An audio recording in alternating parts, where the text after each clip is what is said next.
one I think is going to even get better. Well, Illinois and Michigan have played a lot for many, many years, but having them back in town here today for this game, let's talk about what you've seen. I know they've juggled quarterbacks a little bit. Sounds like Tuttle, who maybe we saw at Indiana at one point, is the starter. At least we think so. Yeah, that's all indications, but kind of like we learned last week, you don't know until you know.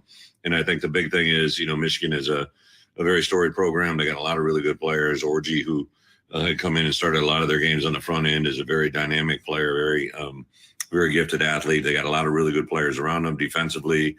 They brought in a new defense coordinator, but it's much of the same. Very solid, very good players that play solid defense, and they're going to be a tough task.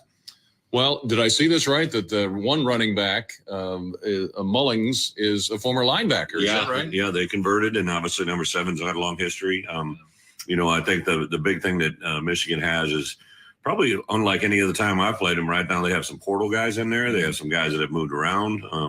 Their roster continues to be strong, but they do it by kind of some non-traditional Michigan ways, right, through the transfer portal, as well as moving, as in this case, a guy moving and switching positions. Well, you talk Big Ten football. They do try to run the football. I think that's pretty obvious. Yeah, they do. They're very efficient in a variety of ways, too. They got in 12 personnel. They get bigger. They get smaller, use a lot of motions, a lot of window dressing. Some of the plays are similar in concepts but different in design. So there's a lot of challenges to playing them. I think you're going to have to line up and keep the ball in front of you. You're going to have to tackle well. Can't have a day where we have missed tackles, and hopefully put your best foot forward. Well, they've got some outstanding defensive players, as Michigan typically does, and a couple of those guys I think projected to be NFL picks. Yeah. We've got some of those too, but certainly defensively, any numbers jump out. Yeah, number 2 or a corner.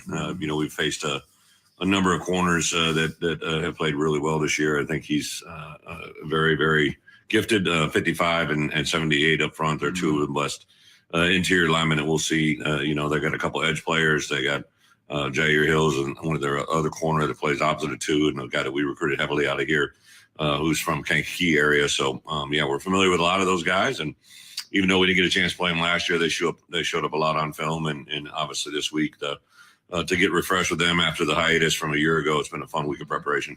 Mason Graham and Kenneth Grant, the two guys you mentioned, 55 and 78. All right, as far as our health, how we doing injury-wise? We've been pretty good this year so far. I'm knocking on the table. Yeah, I think a guy that'll be back out there today, Xavier Scott, who actually started the game last week. He just had a little soft tissue in pregame warm-ups, didn't feel strong enough, so he missed most of the game last week. And then, of course, Caden Fagan's been the big storyline, and it's kind of a work in progress with him. We're moving in a direction to probably get some more legitimate answers, but as of right now, we'll kind of just hold steady and see where this one goes. Well, and I think the play of Luke Altmaier, everybody, his stats obviously are terrific, but I love, and I know you appreciate this as a coach, his decision-making. I can count on one hand maybe where he's made the wrong decision, but every time out there, even when he's under pressure, and loaded a couple last week when he was about to be hit, I mean, it's been impressive. Yeah, he's a very, he's a guy that I think resembles the calmness that he prepares with, to be honest. I'm just a very, very detailed guy. Just everything he approaches, he doesn't get too emotional. I think the thing that's neat is obviously he's a confident player, but the players around him are very confident in him, which empowers him, I think, even greater, right?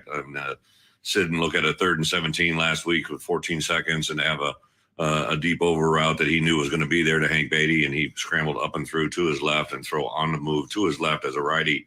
He's just doing things at a really high level, getting rewarded because of it, and ultimately we all get rewarded because he's played so well down this first stretch. I know you've mentioned this too. Can't say enough about Hank Beatty and what he's done.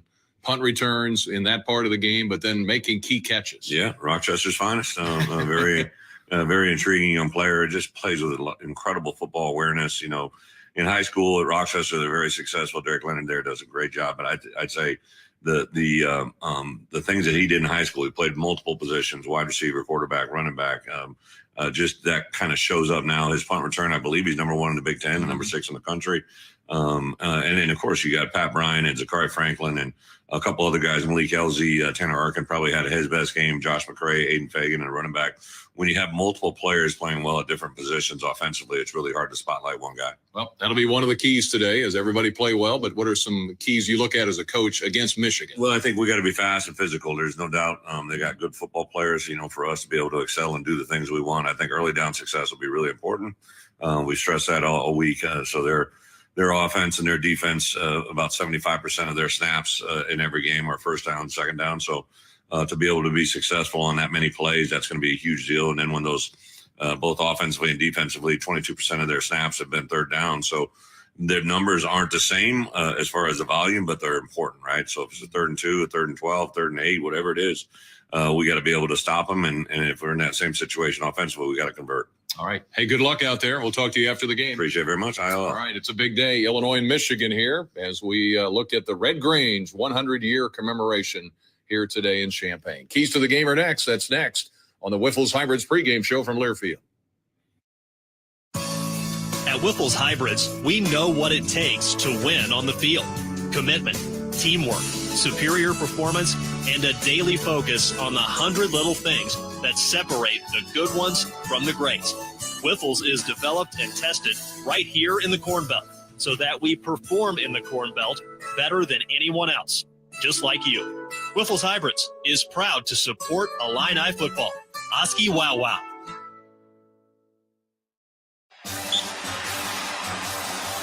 Man, I'd love to go to an Illini game, but I don't feel like dealing with the traffic. You know you can park and ride the 280 Transport with the Champaign-Urbana Mass Transit District. It's easy and only costs $2 round trip. Or you can pay on your phone in the Token Transit app. Yeah, MTD's awesome, but I don't know if I want to drive all the way down to Urbana. So take the intercity bus or the train to Illinois Terminal, then ride MTD to the game. It's all on their website, mtd.org.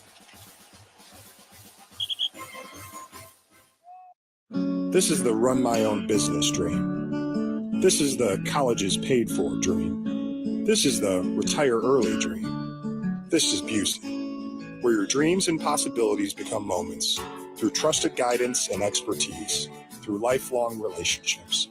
Because we're here to help you achieve the life you've always envisioned. Busey Bank, building business, growing wealth since 1868. Proud to be the official bank of the Fighting Illini. At the College of Aces, we are changing the future one student at a time. Our faculty, researchers, and students are delving into cutting-edge projects to tackle some of the grandest challenges of our time. Our educational programs are diverse, whether you're into animals or agronomy, people or planet, engineering or economics, or food or family. We give you the power to change the world. Learn how you can make a difference at aces.illinois.edu. The home of the Block Eye. This is Fighting Illini football from Learfield. Discover you in Hamilton County, Indiana. Discover the artist, the foodie, the adventurer, and the kid in you too. Discover all of you, all in one place. World-class music and art, local food, brews, and spirits, endless bike trails, and other thrilling outdoor adventures. Discover you in Hamilton County, Indiana. It's closer than you think. Plan your getaway at visithamiltoncounty.com. Our daughter Jessie loves playing detective. A clue. But since we discovered she has sensitive skin, we've been playing detective too. We thought the problem was our puppy. But it was actually our old detergent. Aha. So we switched to Tide Free and Gentle. Tide cleans better than the leading competitive free detergent, and it doesn't leave behind irritating residues. Plus, Tide Free and Gentle has no dyes or perfumes, so it's gentle on her skin. Case closed. If it's got to be clean, it's got to be Tide Free and Gentle. Hey, it's Ray Stevens. Start your day with me and the crew weekday morning, 6 to 9 on the Big 89 WLS.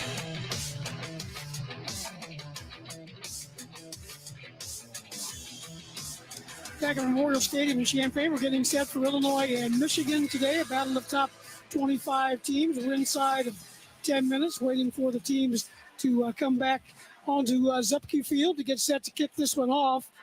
A pretty neat passing of the football ceremony down on the field a minute ago. Richard Mendenhall, David Williams, Mo Gardner, Derek Brownlow, Juice Williams, and Jim Grabowski all involved in that. Time now to take a look at our keys to the game. Brought to you by State Farm. The State Farm Personal Price Plan helps create an affordable price just for you. Kevin Mitchell with the keys to the game. What do you got? Where are you starting with this one? Well, I think first and foremost, we have to stop the run. I think especially with Michigan, that's their strength right now, especially them having to, kind of juggle 3 different quarterbacks. So stopping the run, I think, is going to be huge for us. And then having them play behind the sticks, getting them in third and long situations, forcing them to pass, which then our DBs can do what they do and make turnovers. 4 or 5 turnovers today would be amazing. That would be amazing. Illinois got off to a great start with most of those interceptions coming in the first 3 or 4 games. Been a little bit quiet since then, but it'd be nice to see that get turned back around. And with Caden Fagan out, the other running backs, probably led by Josh McCray, need to step it up. Yes, sir. Hey, and that's the thing, right? I think we have 3 running backs that can do so and play off each other. I think Lunny has done a great job of utilizing the running backs in different situations, and today is no different. Josh McCray, we will put the load on him, but he's shown he can do that, and so we'll see what happens today. Defensively, Illinois needs to be able to stop their run at least some of the time, and on the other side, Michigan needs to stop a pretty good Illinois aerial attack. Yes, right, and so that's my thing, right? But I want us to be a little bit more balanced so that'll also open up more in that passing game. But I love what we do. I think Altmaier will have another great game. If he stays consistent, we will be feeling good after the end of the game. Those teams are both getting set to get back on the field. A couple of the early games have gone final. Actually, 3 of them. Those have been the State Farm keys to the game, brought to you by State Farm, of course.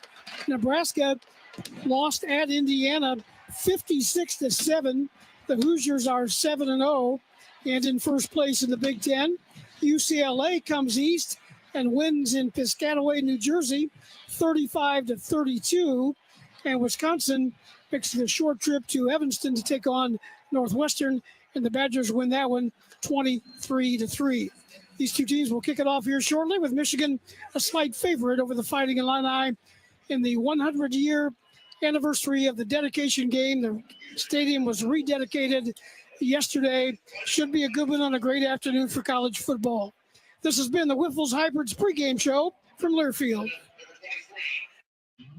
Looking for a premium cocktail that's guiltless? Look no further than Carbless. The ready-to-drink handcrafted vodka and tequila cocktails contain no carbs, sugar, or gluten, so you can indulge in something delicious without the guilt. With flavors like black raspberry, cranberry, and pineapple, Carbless has something for everyone, so why not give it a try? When it comes to indulging in a premium ready-to-drink cocktail with Carbless, less is more. Find them online and at retailers near you.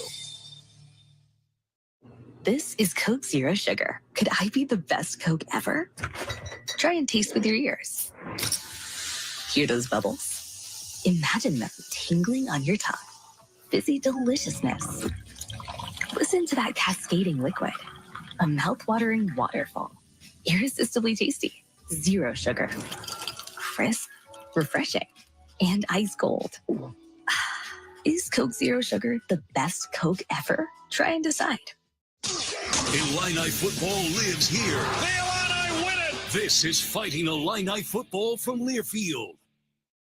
Progressive knows finding your new home was a dream come true. You wanted a walk-up with central air and a skylight, and you found it. Now, every Friday night, you get to fall asleep to the sound of your downstairs neighbors' dance parties.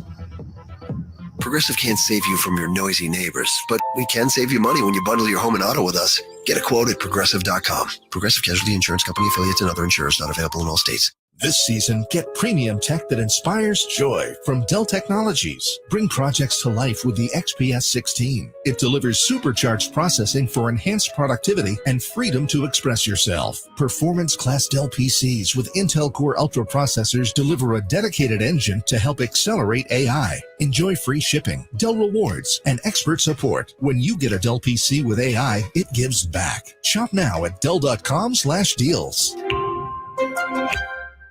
This is 890 WLS.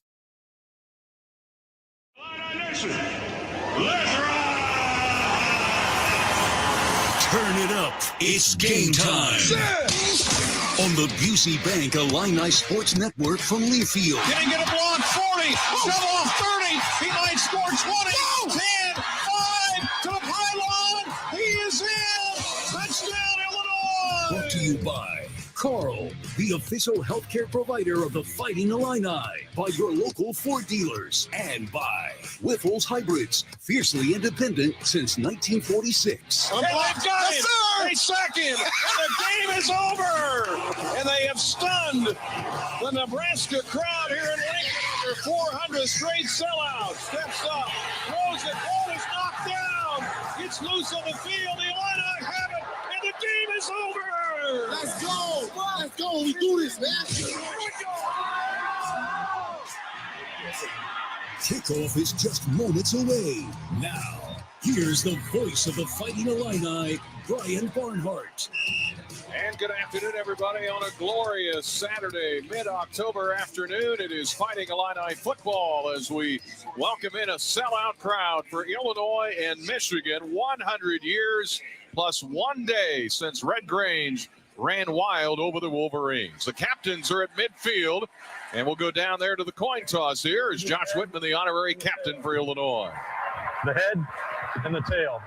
Michigan is the visitor. You get to make the call this afternoon. He's calling heads. Heads is the call. I'm going to let it hit the ground. It is a head. You've won the toss. You want to defer? Yes, sir. Michigan has won the toss. They've elected to defer their choice in the second half. You'll want to receive. And which way do you want to kick? All right, swing your back this way, swing your backs are this way. Illinois will receive and defend the south end zone to start the game. Good luck this afternoon, Captains. Michigan wins the toss, defers. Illinois will receive. Howard Griffith, who scored 8 touchdowns in this old building back in 1990, firing up the siren. The weather is terrific. I would say it's 77 degrees, but I'd be lying. It's not. It's about 72. That would be appropriate, but it is the 77th sellout in Illinois history, believe it or not, as the Illini play Michigan here today. And boy, did the chorus of boos rang down on the Michigan Wolverines when they came in here. Kevin Mitchell with us. We've got Casey Standifer with us on the sideline. But, Kevin, real quick, your thoughts about the hoopla all around this as a player. Are you noticing this, or are you focused on the game? Focused on the game, right? I mean, I think Coach has done a great job with the team as far as all year preaching 1-0, right? Play the next like it's next. So I think you don't get, caught up in the hoopla. You know what's going on, right? This is an amazing time for Illinois history. But the important thing is you got to go and play, and we have a great chance to do something special today. Well, they're wearing special uniforms today. And Casey Standifer filling in today for Michael Martin. And Casey, welcome to the broadcast, and let's talk about those uniforms they're wearing. Brian, thanks. Since this season began, we've been excited about these special uniforms and helmets donned by the Illini today. These were designed for this game specifically to mirror the uniforms worn 100 years ago when Red Grange played. The jerseys, dark blue with gold stripes. The unique helmets were airbrushed in Nebraska by Armando Villarreal to replicate the look of the leather helmets from the 1920s. Finish that off with the 100th anniversary patch, and you have a team ready to honor its history tonight and forge an exciting future ahead as they continue their recent success. Brian. Thank you, Casey, and enjoy your stay on the sideline today. Gorgeous weather, not much of a breeze, a little bit out of the south. The Illini are going to receive the kickoff. Number 7 is deep. Kanari Wilcher, not 77, but 7. And Hank Beatty's back there as well. Tommy Doman will kick it off. And this game, historic. What a weekend it's been. Let's get the Illini a win here today against Michigan here at historic Memorial Stadium. Wilcher and Beatty are deep. They're waiting on TV to join us here as Doman gets set. He's also the punter. He's the kickoff man for Michigan. They're wearing the maize blue helmets, of course, the familiar Michigan look, the white tops and the blue pants as they're the visitors here today. And they've had a lot of success in this building over the years. The Illini have fought hard at times, both here in Ann Arbor to beat Michigan, but they've been a tough nut to crack, the Wolverines. In those Red Grange style uniforms, the Illini await the kickoff. Everybody on their feet here at Memorial Stadium in Champaign. And the kickoff left to right. And Wilcher's going to let it sail out the back of the end zone.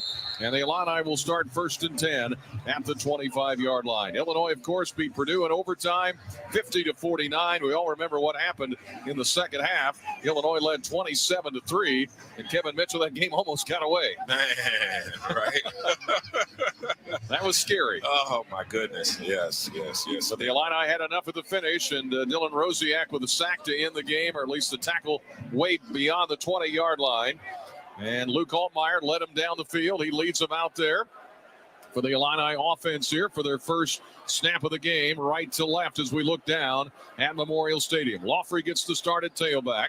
2 receivers left. Short drop, Altmaier throws to the left near the hash mark, caught by Colin Dixon. He's been a recent target. He gets it across the 30 up to the 34-yard line, and a gain of 9 on the first play of the game. Quick hitter, the Illini in hurry-up mode. 2 receivers right, 1 left. Here is Altmaier, gives to Laughrey, runs it left. I think he's got the first down. He's right near the 35. And the first downs this year brought to you by Ameren, Illinois. The officials are standing across the field looking at each other, and now they say move the chains. First down, Illinois, here as we start out. Luke Altmaier against Purdue, 20 of 34, 379 yards, 3 TDs, 1 rushing touchdown. He's thrown for over 1,400 yards here this season. Backs either side. Here is Altmaier, tucks it in the belly, running straight up the gut. Here goes Laughrey, 50, 45, 40, running left, Laughrey, and out of bounds to the Michigan 37-yard line. Delayed handoff, Kevin, and he found some room. Brian, and there was awesome blocking up front. I mean, everybody played that. It was picture perfect. Josh McCray checks into the game. They tucked it in the belly of Aiden Laughrey. The question was for Illinois after a gain of 29, can they run against Michigan? Can they stop the Michigan run? No score yet, 13:41 to go here in the first quarter. McCray in motion, Altmaier in the gun, and now do we have disconcerting signals? Illinois is claiming that. The right tackle for Illinois, Melvin Priestley, jumped. But we've seen a little of this lately with the disconcerting signals. Offside. Defense number 7 was in the neutral zone, causing the offense to react. 5-yard penalty. First down. Or maybe he just jumped offside. Yeah, I mean, it was a smart play because the defense forced that, and that triggered then the tackle. So that was great. So the big run by Aiden Laughrey puts Illinois in good position. Our first down's brought to you again by Ameren, Illinois. It is 1st and 5 on the Michigan 31. Just underway here in Champaign. Laughrey in the pistol look behind Luke Altmaier. Now a man in motion. 2 receivers to the right. Play action. Throw right. Slant pattern. Caught. Pat Bryant. Down he goes at the 32-yard line. He'll lose a yard there. Michigan had that one figured out. Of course, Bryant, 27 catches, 452 yards on the year. Franklin, 28 catches, 346. They're both in there today with the Red Grange look-alike uniforms. Laughrey looked like Grange there on that one run. He was going. 2nd and 6, and they lose 1 from the Michigan 32. No score yet. Altmaier back to pass, flushed out of the pocket, looking, pointing, now running, and he's out of bounds into the Michigan sideline. At about the 30-yard line of Michigan, maybe the 29. We'll see where they spot it. Of course, 2 years ago, we played up in Ann Arbor, and the Illini lost that game. Late field goal, a late series of field goals in the 4th quarter, wanted for Michigan. Illini fans still smarting about that. From 2 years ago, the Illini on 3rd down are 46% for the year. No score, 12:24 to go first quarter. 3rd and 3, Illinois at the Michigan 29. They stack 4 receivers to the right. Franklin left. Altmaier in the gun. Throws left. Franklin too high. Incomplete. At the 22, trying to hit Franklin. The Illini go to 4th and 3. And it looks like the field goal unit out for the Illini with David Alano trotting on the field where he is 10 of 12 for the year. Just a little high on the pass. We had what we wanted, right? But we're a little high. We typically make those throws. And so let's try to get 3 out of this thing. They're going to hold it down, put it down at the 37. So a 47-yard attempt for David Alano. Right hash, slight wind at his back. It is up, and it is good. 3-0 Illinois. Alano hits it. And with that, we get a timeout. 3-0 Illinois on top of Michigan. 2 ranked teams today on this historic day. 12:07 to go first quarter. 3-0 Illini on the Busey Bank Illini Sports Network from Learfield. For generations, hardworking people have relied on Ford F-Series trucks to help grow businesses, communities, families. a legacy of capability and technology that has made Ford F-Series America's best-selling trucks 47 years straight. This is the next generation of built Ford tough. Based on 1977 to 2023 calendar year total sales. In the heartland, where ambition thrives, there are those who are made and those who are made for more. Just like the Illini on game day, Kloss, a leading producer of ag equipment, unleashes the power of ambition in the field. Discover why our cutting-edge machinery and unwavering support aren't just a promise, they're a commitment to your success. Because at Kloss, we know you are made for more. Visit your Kloss dealer or CLAAS.com. Today's game is sponsored by Progressive Insurance. Protect your family, your phone, and your furry friends with life, electronic device, and pet health insurance. This is Fighting Illini football from Learfield.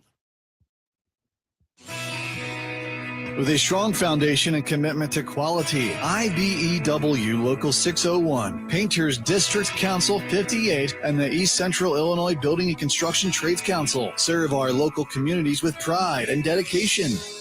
IBEW Local 601, Painters District Council 58, and the East Central Illinois Building and Construction Trades Council. Together we are building the Illini.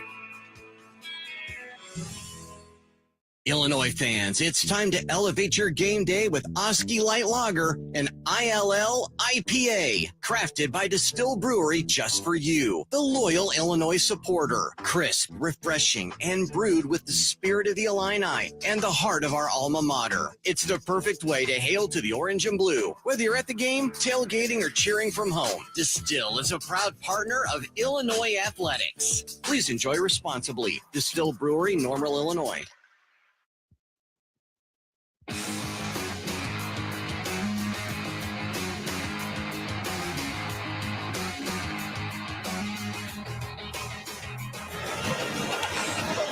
Well, the Illini with a 3-0 lead. They go 7 plays, 46 yards. Big run by Aiden Lawfrey set them up. They misfired on a third down pass. And so the Illini settle for the field goal from David Alano. 47 yards on that one. David now 11 of 13 for the year. Michigan dropping a couple of men deep. Ethan Machowski will kick it off for the Illini. And from the 35 right to left, a couple of men deep for Michigan. And let's see if it's returnable or not. It will be caught, and they're going to stay down in the end zone. Keyshawn Harris down on one knee. 12:07 to go first quarter.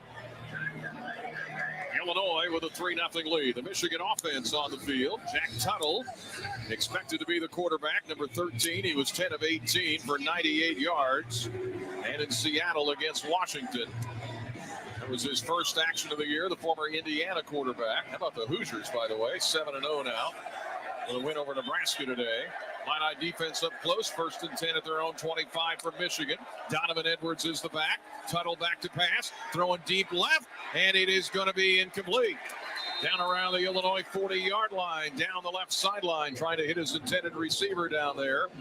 Marion Walker, the intended receiver for Michigan. So they come out throwing. Hey, look, and the thing is, that's exactly what you want to see with your DBs. We're running with them step for step and in coverage, and look great. In the lineup, of course, Dennis Briggs Jr., T-Raw Edwards. Down there in the middle, you've got Gabe Ackus on the outside linebacker spot. It is 2nd and 10, Michigan from their own 25. Their first possession. Give to the tailback, Donovan Edwards, and he is shoved to the ground. The Illini push him down. Seth Coleman, one of the first ones there at about the 27-yard line, a gain of 2. It'll be 3rd and 8 in Michigan in a 3rd and long spot. 40% for the year on 3rd down, and listen to this crowd. They are fired up. Illini switching defenses here, leading 3-0. 11:33 to go first quarter against Michigan. Illinois 22 in the country. Michigan number 24. Edwards the back. Tuttle is in the gun. 2 receivers to the left. 1 to the right. Now they send a man in motion. Snap back, 3rd and long. Tuttle under pressure. Now he's going to throw incomplete. behind his intended receiver, 18, Colston Loveland. Their top receiver, the tight end, much like Purdue last week. The Michigan tight end, the leading receiver. Good start for the defense. Defense came out. They were on fire. You could tell they're playing assignment football. And like I said, the biggest thing what we need to do today is be stout against the run, and that's exactly what they just did. Michigan's going to be forced to punt, and the guy that kicks it off, Tommy Doman, is the punter.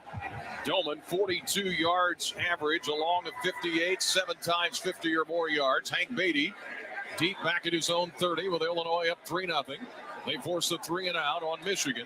11-13 to go in the first quarter. High kick. Beatty runs up on it. Fair catch. He's got it at the 40-yard line. So with that, we'll take a break. 11:06 to go here in the first quarter. 33 yards on the punt. Illinois in good field position, up 3-0 on the Busey Bank Illini Sports Network from Learfield. 2 million brain cells die every minute during a stroke. Carle Health wants to remind you of the 6 simple signs of a stroke. We call it BE-FAST, and it stands for balance lost, eyes blurred, faces drooping, arms are weak, speech is slurred, and terrible headache. If you or someone you know are experiencing these symptoms, call 911 immediately. BE-FAST, and together we can save lives.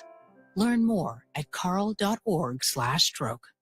Listen up, Illini fans. Cashback is here with the new Illini Visa Signature Cashback Card brought to you by the U of I Community Credit Union. Earn cashback every time you make a purchase. 5% cashback on gas and travel, 2% back on groceries and restaurants, and 1.5% back on everything else. But that's not all. U of I Community Credit Union will match your cashback earnings up to $150 for the first year. Learn more and apply today at IlliniCard.org. Hail to the orange. Hail to the blue. This is Fighting Illini football from Learfield. This is the take care of my family goal. This is the enjoy the life I've built goal. This is the set up a foundation goal. This is Busey, where your goals become lasting legacies through bespoke plans that maximize your wealth, through partnerships that give you peace of mind. Because building wealth, tending to it, and passing it down secures a brighter future. Busey Bank, building business, growing wealth since 1868. Proud to be the official bank of the Fighting Illini. Health Alliance is a proud sponsor of Fighting Illini football. And when it comes to protecting you and your family, our offense is just as good as our defense. With benefits like fitness discounts, screenings, and care coordination, Health Alliance tackles health problems before they start. Plus, our customer service resolves 96% of member issues on the first call. So choose a health plan that puts your health and well-being first. Health Alliance. Many members, one alliance. Learn more about us at healthalliance.org/together.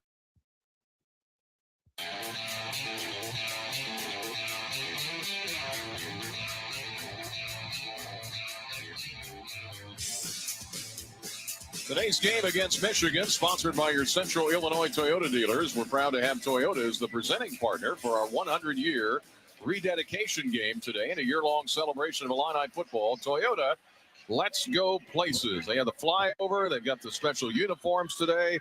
They had the rededication yesterday.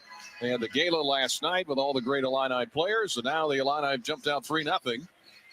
And a great start. They did have to settle for the field goal, but they lead it 3-0. They have the ball in great field position after a 33-yard punt by the Michigan punter. And the Illini start at their own 40, leading 3-0. 11:06 to go here in the first quarter. And the Illini go to work with Luke Altmaier. Josh McCray is now the back. They send a man in motion, snap back.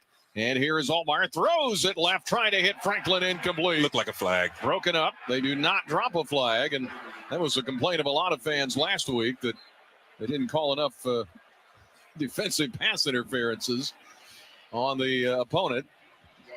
And Jair Hill, the corner on the coverage for Michigan.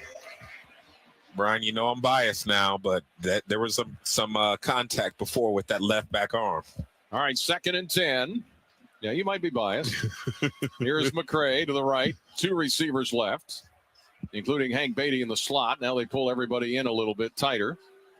11 minutes to go here in the first quarter. 3-0 Illinois. Here's the snap back to Altmyer. Pocket holds. Now it doesn't. Now he's going to throw. Looking for a man. Caught. Nice catch. Hank Beatty with a catch inside the 40-yard line, or at least close to it, of Michigan. They say he went out of bounds at the Michigan 42. We've got a flag on the field as well. Let's check that. Holding. Offense number 58. 10-yard penalty from the previous spot. Second down. Gain of 18, wiped out. Holding on Melvin Priestley, the transfer from Grambling. You've got Davis, Geske, Kreutz, Chrysler. We saw a lot of Brandon Henderson last week. And that's too bad because that was a great catch by Beatty. We'll hope to see a lot of him today, right? Especially on special teams. I mean, he's definitely, his game continues to prove week over week. Now the Illini are 2nd and 20. Brett Bielema has been singing his praises all week, the Rochester product. 2 receivers left, 1 right. Pump fake. Now a handoff inside. Aiden Lawfrey up the middle. He goes across the 40 up to the 41-yard line. Gain of 11 for Aiden Lawfrey. Had that 29-yard run earlier. That's the longest of his career. As the Illini scored for the 6th straight drive to start a ball game. McCray checks back in. Again, no Caden Fagan. He's out for this game. And 10:20 to go first quarter. 3-0 Illinois. Ball at their own 41. 3rd and long here. 3rd and 9 against this very steady Michigan defense. They are vulnerable to throwing, though. Here is Altmyer being chased and has to unload it. Down he goes. He throws the ball in the turf. Might be intentional grounding. He threw it at about the numbers. The officials are conferring. Referee Tim O'Day down there with his crew as Altmyer was in the grasp, and then he threw it to the right. It looked like he was throwing towards the receiver, though. I mean, I know he was getting hurried and rushed, but it looked like he was throwing towards that receiver. Well, we got a 3-man conference now. There's no foul for the intentional grounding. Okay. 85 was in the area. 4th down. So we had somebody over, at least in the zip code. So the Illini are going to have to punt. Hugh Robertson, who averages 43 yards a kick, 2 times over 50 yards, 11 times inside the 20. He'll try to pin him deep here. Samaj Morgan will drop back deep inside his own 20-yard line with Illinois up 3-0. 10:05 to go first quarter. So no grounding. The Illini have to give it back. Robertson, the 31-year-old Aussie, rush on. Angles it left. Back to get it, Morgan, and he's going to catch it, fair catch it, inside the 15. And Hugh Robertson does it again. The 12th time he's pinned an opponent inside the 20. 3-0 Illinois, 9:58 to go here in the first quarter. 48-yard punt sends us to break. 3-0 Illinois over Michigan on the Busey Bank Illini Sports Network from Learfield. Illinois fans, it's time to elevate your game day with Oski Light Lager, an ILL IPA, crafted by Distill Brewery just for you, the loyal Illinois supporter. Crisp, refreshing, and brewed with the spirit of the Illini and the heart of our alma mater. It's the perfect way to hail to the orange and blue. Whether you're at the game, tailgating, or cheering from home, Distill is a proud partner of Illinois Athletics. Please enjoy responsibly. Distill Brewery, Normal, Illinois. When you're in the mood for a cheeseburger, you've got options. Cheddar, Swiss, Gouda, Pepper Jack. But when it comes to choosing your seed corn brand, well, you have fewer to choose from each year. That's why Whiffle's Hybrids is determined to keep giving growers an independent choice, a choice that stands for something. So plant your independence with Whiffle's Hybrids and top it with a big old slice of American. Today's game is brought to you by Progressive Insurance. What do your home and auto have in common? They're yours, and Progressive protects them both. Bundled today at Progressive.com. This is Fighting Illini football from Learfield. No matter where your home field is, Dyna-Gro Seed is at home on any acre. With a proven track record for consistent performance year after year, Dyna-Gro delivers innovative seed solutions to maximize your local acre. Purchase confidently, knowing you have a team who understands your land with the right seed that is designed to thrive in your local conditions. Book your seed today at your local Nutrient Ag Solutions or visit dynagroseed.com to learn more. Hey, Fighting Illini fans, the 2024 football season is here, and SeatGeek is here to help you experience all the action. SeatGeek makes it easy to find tickets so you can be a part of all the touchdown celebrations this season. Whether you're buying or selling tickets to Illinois football games or to any other live event in your area, SeatGeek is the place to do it. SeatGeek is the official ticket marketplace of the Fighting Illini. The most disruptive idea in ticketing? A ticket that works. Expect the expected. SeatGeek.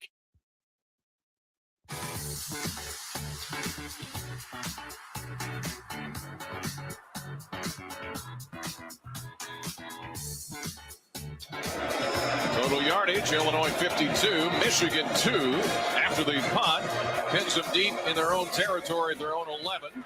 Illini defense was sterling on that first drive. The Illini lead 3-0 on a David Alano field goal, just inside of 10 minutes to go first quarter. Mullings is the tailback now, leading rusher on the team, runs it straight ahead and gets it to the 15-yard line. He gets 4.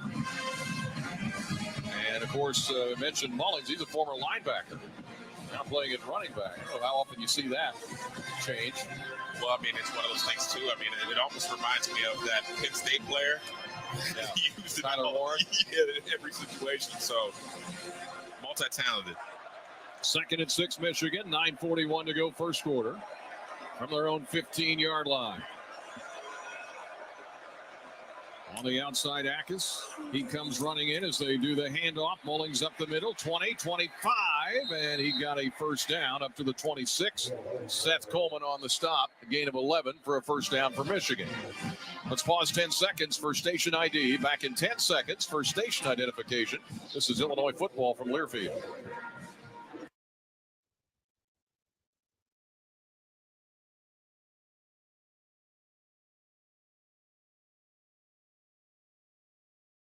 This is 890 WLS AM Chicago, 94.7 WLS FM, HD2 Chicago, a Cumulus media station. Midway through the first, deep pitch, Donovan Edwards coming around the left end. They try to block for him. The Illini string it out, and it goes out of bounds across the way at about the 31-yard line, maybe a gain of 5. This Michigan offense, the last 40 games, Michigan has averaged 3 rushing touchdowns per game. They've rushed for 150 yards in 4 straight games, including all 3 Big Ten games. They lost in Washington 2 weeks ago. 2nd and 5 at their own 31. 2 receivers to the right.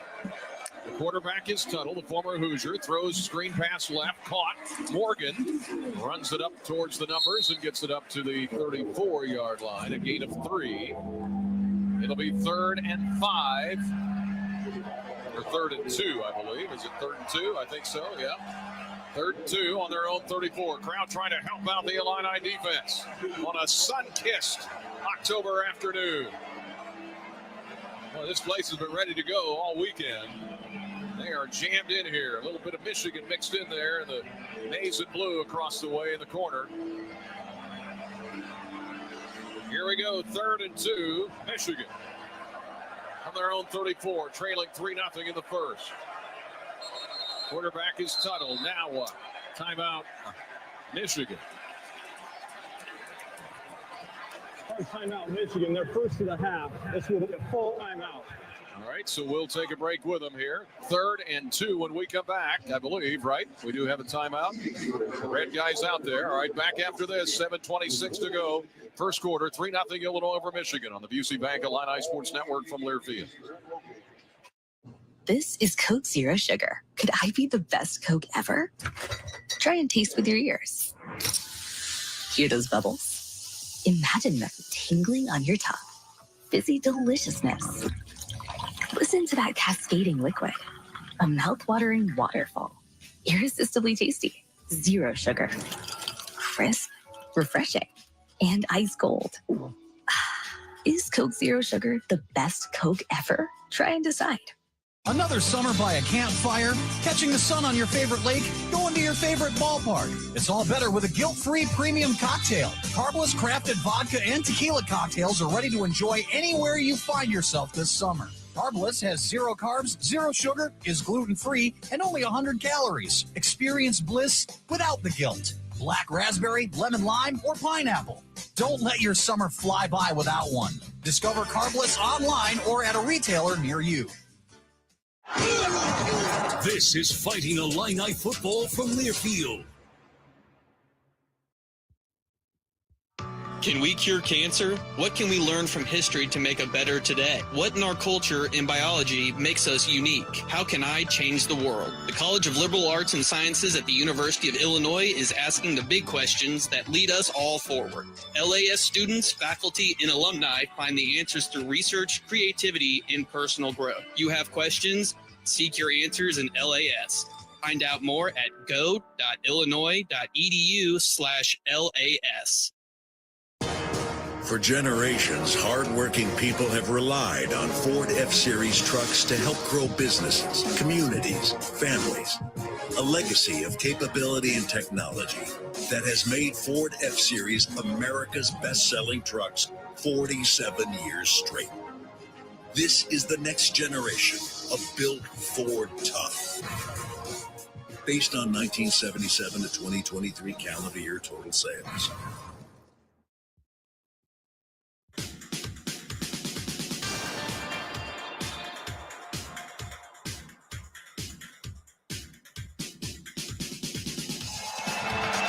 Here we go out of the Michigan timeout. Illinois 3, Michigan nothing. 7:26 to go first quarter. Michigan a 3rd and 2 at their own 34. They rush it for 191 yards a game. They throw it for only 115. They've got 3 receivers to the right. Mullings, the tailback, behind the quarterback with a pistol look with Tuttle. 3rd and 2 Michigan from their own 34, left to right. Snap back to Tuttle. Gives it to his tailback, Mullings, running right, and he's close to the first down. I think he's got it. Yeah. Just across the 36-yard line. Needed 2, got about 2.5. And again, it really comes down today, Kevin. Can we stop their run?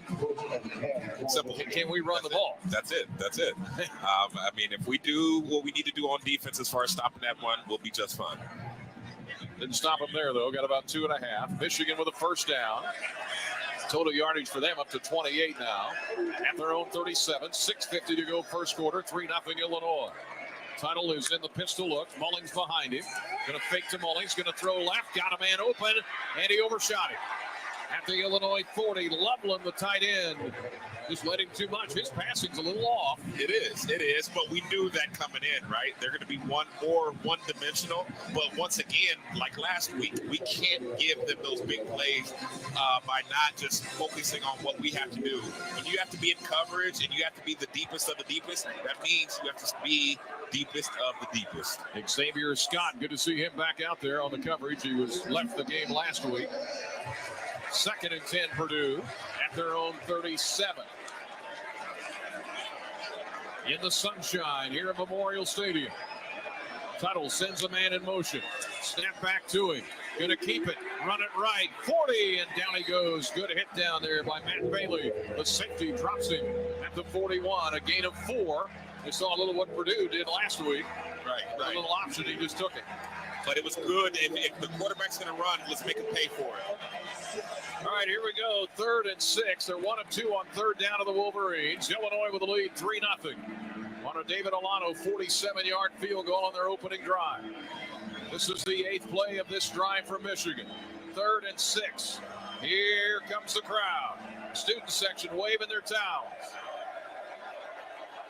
3rd and 6, Michigan from their own 41. In motion. Tight end, back to pass, Tuttle, throws right, got a man, Morgan, caught but shy of the first down. At the 44, he got 4 yards, he needed 6. Xavier Scott with a good tackle there to get to Morgan. And the Illini are going to force a punt. And Tommy Doman's going to come in. Hank Beatty deep. He's got that painted leather helmet. Man, it looks like it's leather, but it's a real helmet. That's down there with the brown leather look. Blue jersey, the white numbers. Here's the snap back, rush on, and kind of a sidewinder kick. It's going to sail down inside the Illinois 20. We'll see where it went out of bounds. Always hard to tell. And now we got some chippiness down there. Okay. Let's see where they spotted. That ball just kind of went sideways. And I think it's going to wind up closer to the 30-yard line, maybe. We'll see. All right, we'll keep it here. 27-yard punt. All right, Casey's down on the sideline. Casey, you talked to T.R. Edwards this week, right? Yeah, thanks, Brian. Offensive line coach Bart Miller in the huddle there telling his O-line to trust their technique. He said we can't get off balance, and trust has been the theme this season. I did talk with defensive lineman T.R. Edwards, and he said, I have full confidence in our quarterback, Luke Altmyer. He showed he was committed, and he's put the team first. Edwards says Altmyer holds himself and all of us to the highest standard, and they knew what he would bring to the table. It's just about complimentary football here on out, guys. Actually, thank you, Casey. Appreciate it. 1st and 10, absolutely. Here's a throw right, caught by Bryant, spinning 35, close to a first down. I think he's got it up near the 39-yard line, a gain of 12 as Pat Bryant hitting those defenders as he makes the catch, and a first down, Illinois. Bryant with a catch. Brian, it's been amazing seeing a playmaker like him and continue to evolve his game. Play after play, game after game, we're able to rely on him. Senior out of Jacksonville, Florida. 1st and 10, Illinois. Our first down's brought to you by Ameren, Illinois. 3-0 Illini, 4:40 to go first quarter. Leading Michigan, 22 against 24 here today in the rankings. Michigan with a loss at Washington. They defeated USC earlier this year. 1st and 10, Illinois at their own 39. Lawfrey's had a big start. Pistol look. Snap back to Altmyer. Tucks it in the belly of Lawfrey. Runs it right. Pretty good forward progress to the 45. He's running pretty hard today. A gain of 6. TJ Guy on the edge with a stop. 2 names to watch. Kenneth Grant, 78. Nose tackle. 12 tackles on the year. 3 tackles for loss. 2 sacks. And then Mason Graham, the defensive tackle from Anaheim. 21 tackles. Those guys projected to be NFL guys. 2nd and 4, the gain of 6 for Lawfrey. 3:53 to go first quarter. In the gun is Altmyer. Blitz coming. Look out. Down he goes. They sacked him, and now we get a flag dropped as well. Sack him back at the 40-yard line. Flag dropped about the 44. As Altmyer got hit from the backside. Personal foul, hands to the face. Defense number 95. 15-yard penalty from the previous foul includes an automatic first down. What'd you see down there, Kevin? I just saw it was more so away from the ball. It came in late right after the play, so I wasn't sure if it was something. Somebody did something to somebody, right? On those type of calls, you don't know what it could be, right? Yeah, well, hands to the face. The Illini with a total of 70 yards. They have 4 first downs to Michigan 2. They get one here on a penalty. Puts it at the Michigan 40. 3-0 Illinois. 3:37 to go first quarter. Lawfrey is the back. He's off to a good start. Here's the snap back to Luke Altmyer. Short drop. Looks to throw. Now he's going to run. He's got room. 35, and he dives ahead to about the 34-yard line. They might mark him down at the 35. We'll call it 5 yards. And he's been really good about when to run. I think he does a great job of taking what the defense gives you. And like I said before, he does a great job of seeing the defense, making his check downs, and taking, like I said, what the defense gives him. Caden Fagan out again today. 3 minutes to go in the quarter. 3-0 Illinois. We see Jordan Anderson check in now at a tailback spot. Receivers either side, including Franklin and Bryant. Franklin to the left, offset I formation. And here is the double reverse coming around the left end. Looks like Pat Bryant it is, and he got stuck at the 36-yard line. The Illini a little razzle-dazzle there. They're going to lose 1 yard. Pat Bryant. Somebody better tell Altmyer he better bring it when he tries to block. He better bring more than that. He looked like he got his bell rung, too. Yeah, he's out there trying to throw a lead block. Didn't help much. The Illini back to a 3rd and 6. They lose a yard. A little razzle-dazzle there on the reverse to Bryant coming around the end. The Illini nothing of 2 on 3rd down. Slight breeze at their back late in the first quarter. Altmyer in the shotgun. McCray to his right. Here is Altmyer, throws it left. Incomplete. Flags as he tried to hit Franklin. And about the 25-yard line on the 100-year memorial logo down there. This is going to be pass interference. We do believe. Flags came flying in everywhere. Brian, if they don't call that pass interference, I don't know what it is. I do not know what it is. Now they're conferring a little bit. Man. Pass interference, defense number 12. Thank you. The ball replaced at the spot of the foul, automatic first down. Amir Hall, the corner, the graduate from Baltimore, Maryland. I mean, Brian, he was on him from start to finish. But the great thing about this, it's just telling us our receivers are running great routes to where they have to then, are forced to then be handsy. The Illini 1st and 10 at the Michigan 29 after another penalty. They sprint to the line of scrimmage. 3 receivers to the right, leading 3-0. Altmaier rolls right, and now what? False start. Little too much window dressing there. And Altmaier slams the ball to the turf. Offense number 74 was never set in formation. 5-yard penalty, first down. So can that happen when you're trying to sprint up there? I think so, but at the same time, as an offensive lineman, that's what you do, get set. I mean, that's just basic. And so, that's going to happen, but we need to clean that up throughout the game. 2:05 to go in the first quarter. Now it's 1st and 15, so we kind of yo-yo back and forth. Back outside the 30 at the Michigan 34. David Alano, a 47-yard field goal, the only scoring so far. We got backs all over the place here on either side of Altmaier with McCray, the deep back.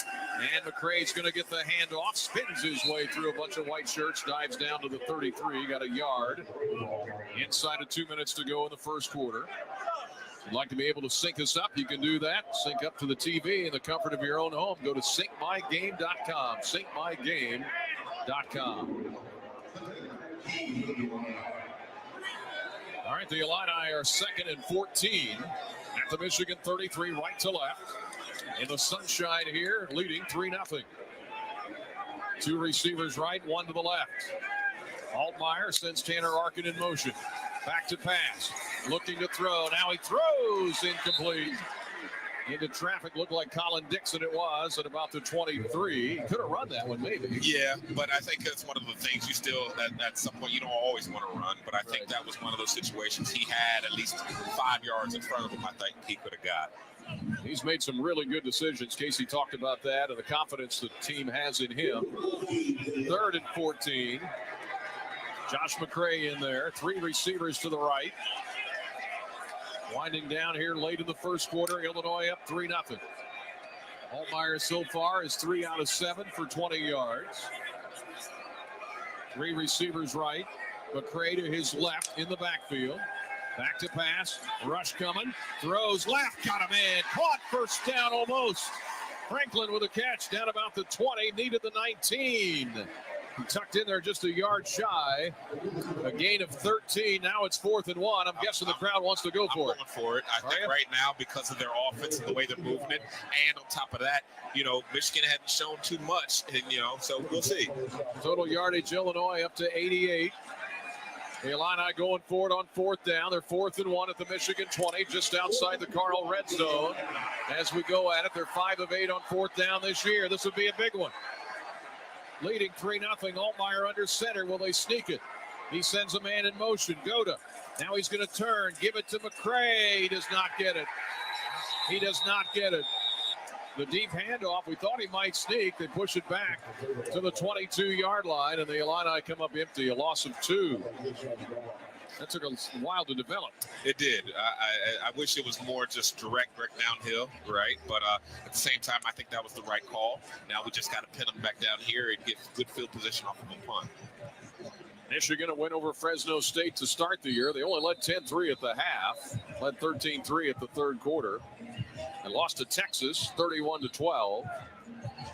Texas led that one 24-3 in the Big House. They beat Arkansas State, but not by a wide margin, 28-18. They beat USC 27-24. They beat Minnesota 27-24, so they've had some close ones.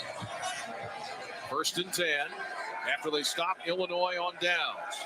33 seconds to go first quarter. Donovan Edwards in the backfield. Tuttle. Rush coming. Throws left, caught. Short pass play up to about the 27-yard line to Marlon Klein, the other tight end, a gain of 5. Might be the last play of this first quarter. The Illini defense, 33rd in the country in scoring defense. They've been very good in one-score games as well. They've won 2 already this year against top 25 opponents. And that will wind down the first quarter.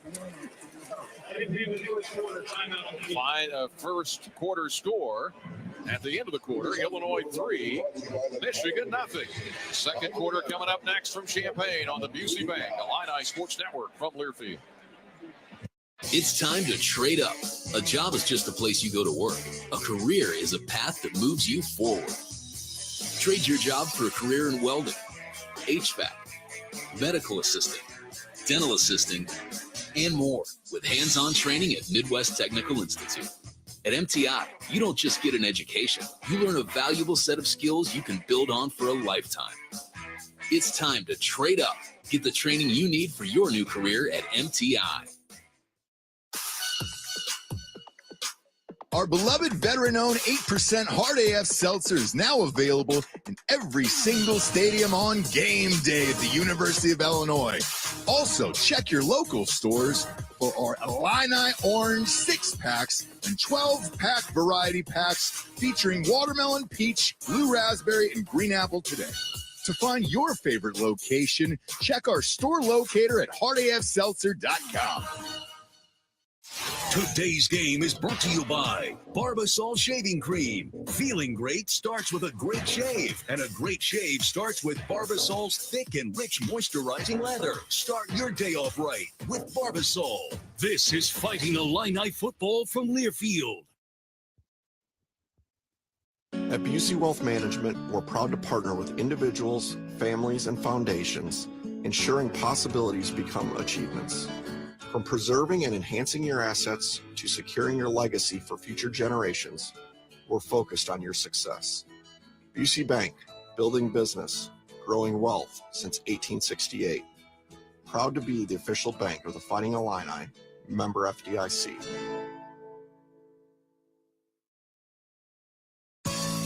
At Whipple's Hybrids, we know what it takes to win on the field. Commitment, teamwork, superior performance, and a daily focus on the 100 little things that separate the good ones from the greats. Whipple's is developed and tested right here in the Corn Belt so that we perform in the Corn Belt better than anyone else, just like you. Whipple's Hybrids is proud to support Illini football. Oski Wow Wow.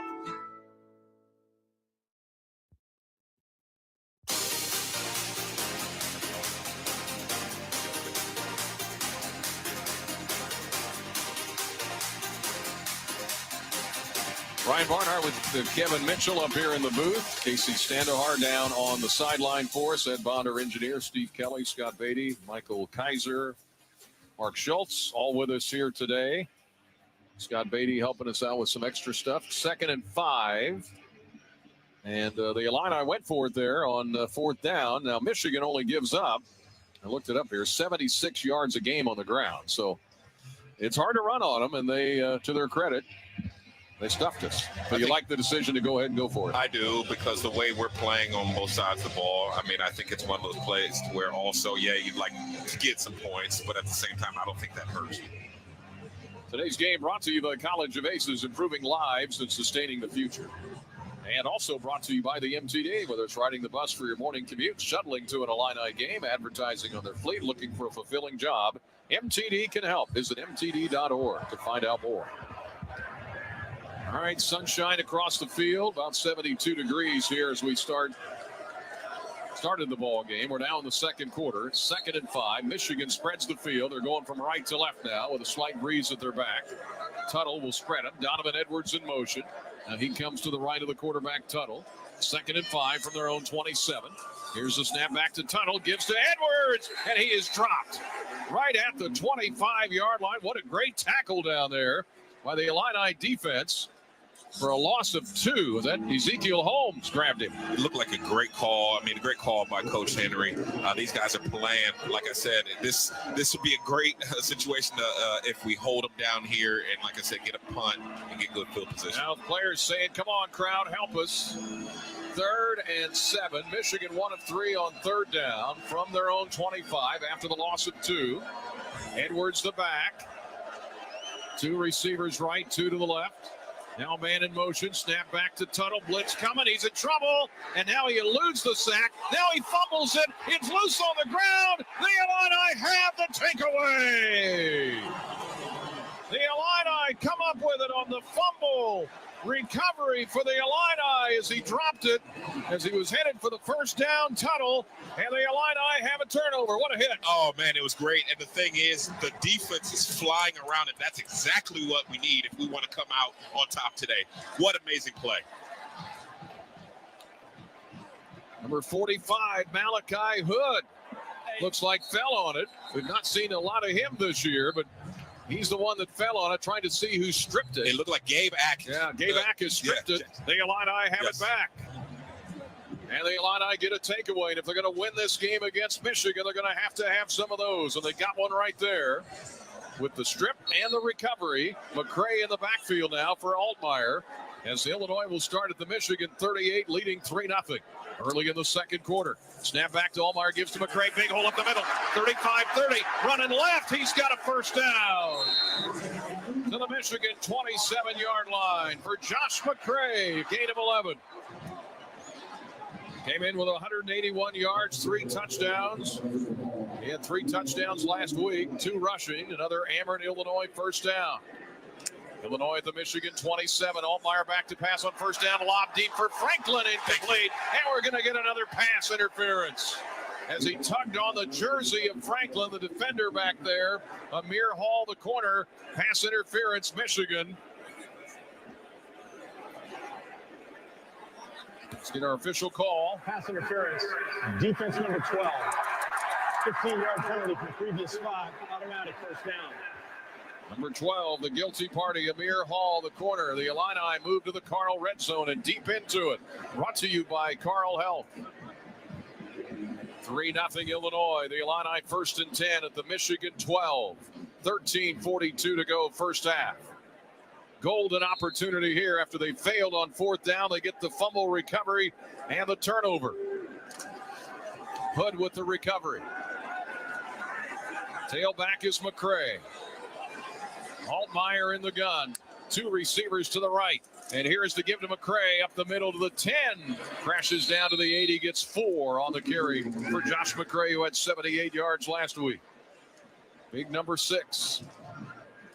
3-0 Illinois early in the second quarter. Against a Michigan team that had a bye week. They lost 2 weeks ago in Seattle to Washington. 27-17 in that one. Ryan goes left, Franklin goes left. Wonder if they'll throw left. We'll see. A couple of tight ends to the right in the pistol look from the 8 of Michigan. 2nd and 6. First down marker at the 2. Snap back. Here is the give to McCray, and a couple of big Michigan tackles drop him for no gain at the 8. Ran right into the teeth of that defense. They're stingy. Yes, but I think we've shown we can at least run the ball, right, and be two-dimensional. I think that's going to continue to help open up that pass game as well. 3rd and 6. The Illini with a total yardage of 101. They've rushed it for 68 so far, to your point. Malik Elsey checks in at receiver. 12:30 to go. The Illini going north to south towards the horseshoe. 3 receivers to the left, including Elsey. McCray is the back. To the right of Altmaier. 3rd and 6, Illinois at the Michigan 8. Trying to extend a 3-0 lead. Back to pass Altmaier. Short drop. Under pressure. In trouble. Down he goes. Drop back at the 14-yard line. He'll lose 6. And here comes the field goal unit. Get your points. Now that one just was a coverage sack mostly? Or yeah, and then I think Altmaier, I'm glad he just tucked it, right? He didn't force it. That's what he's done all year. So let's just get our 3 and then kick it. Robertson will hold it.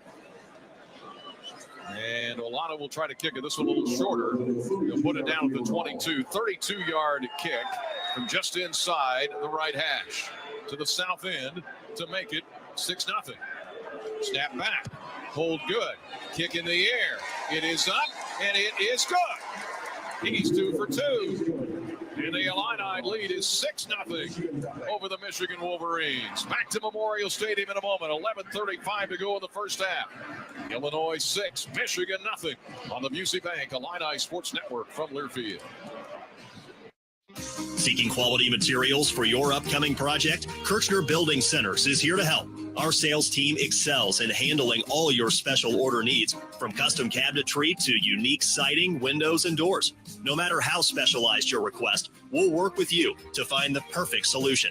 Trust our expertise and dedication for exceptional service and quality. Kirchner Building Centers, your partner in building excellence and the official building supplier of the Fighting Illini. Small talk at parties is hard. Hey, so what's your favorite weather? Hail?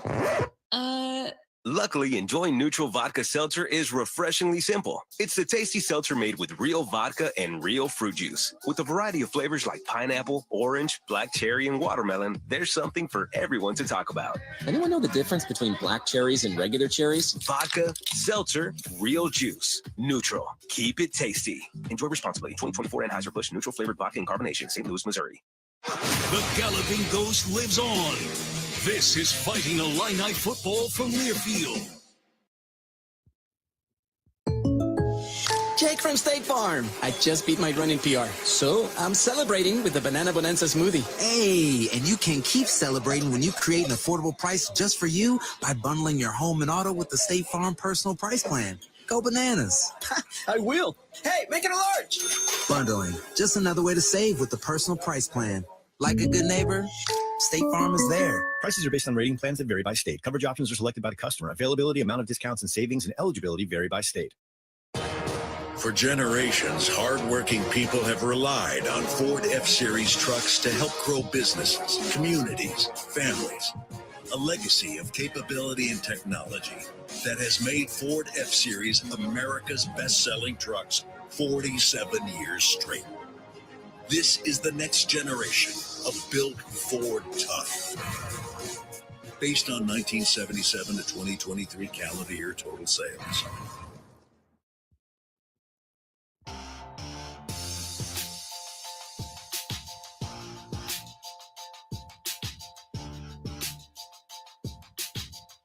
Well, the Illini with a couple of field goals here from David Olano. That one a little shorter, 32 yards as opposed to 47 to hit the first one.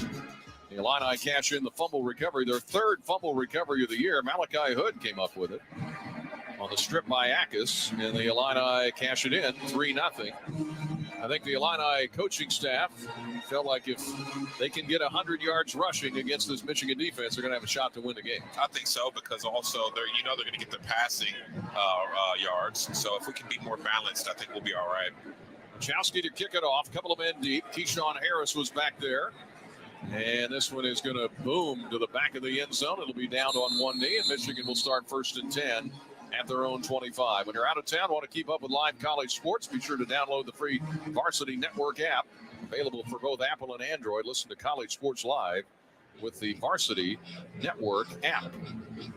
Illini Nation listening in all over the place. San Marcos, Texas. Beat Little Blue, they say. Shut down the combine. At the game, they say, Go Illini. Listening on 107 in Farmer City. And the house in Bishop, 6 miles south of T-Town. All with us today. All right, Michigan goes to work. 1st and 10, their own 25. Tuttle is the quarterback. Mullings is the back. Pressure coming on Tuttle. Stutter step. Oh, intercepted. Picked off by the Illini. Running the other way, 25, 20. Miles Scott to the 5. Down to the goal line and out of bounds. Miles Scott with a tremendous interception. There is a flag down across the way. We'll check that, but Miles Scott with the return inside the 5-yard line of Michigan. And he threw it right to him. You know, you're a DB. That didn't come any easier than that. But let's see what the flag is. Holding. Defense, number 22. 10-yard penalty for the previous spot. Automatic first down. It's at 22, right? I think. Caleb Patterson. Well, defensive holding. It was dropped across the way back at the 40, so it's not going to be at the 2. But Miles Scott with the interception. Of course, Miles with 2 coming in. The junior out of Dalton, Illinois. 3rd on the team in tackles. And I don't know where Tuttle was throwing that. Man, I don't know either. Because he was the only one there. All right. So the Illini, they call defensive holding Okay, and Illinois, they give it back to Michigan.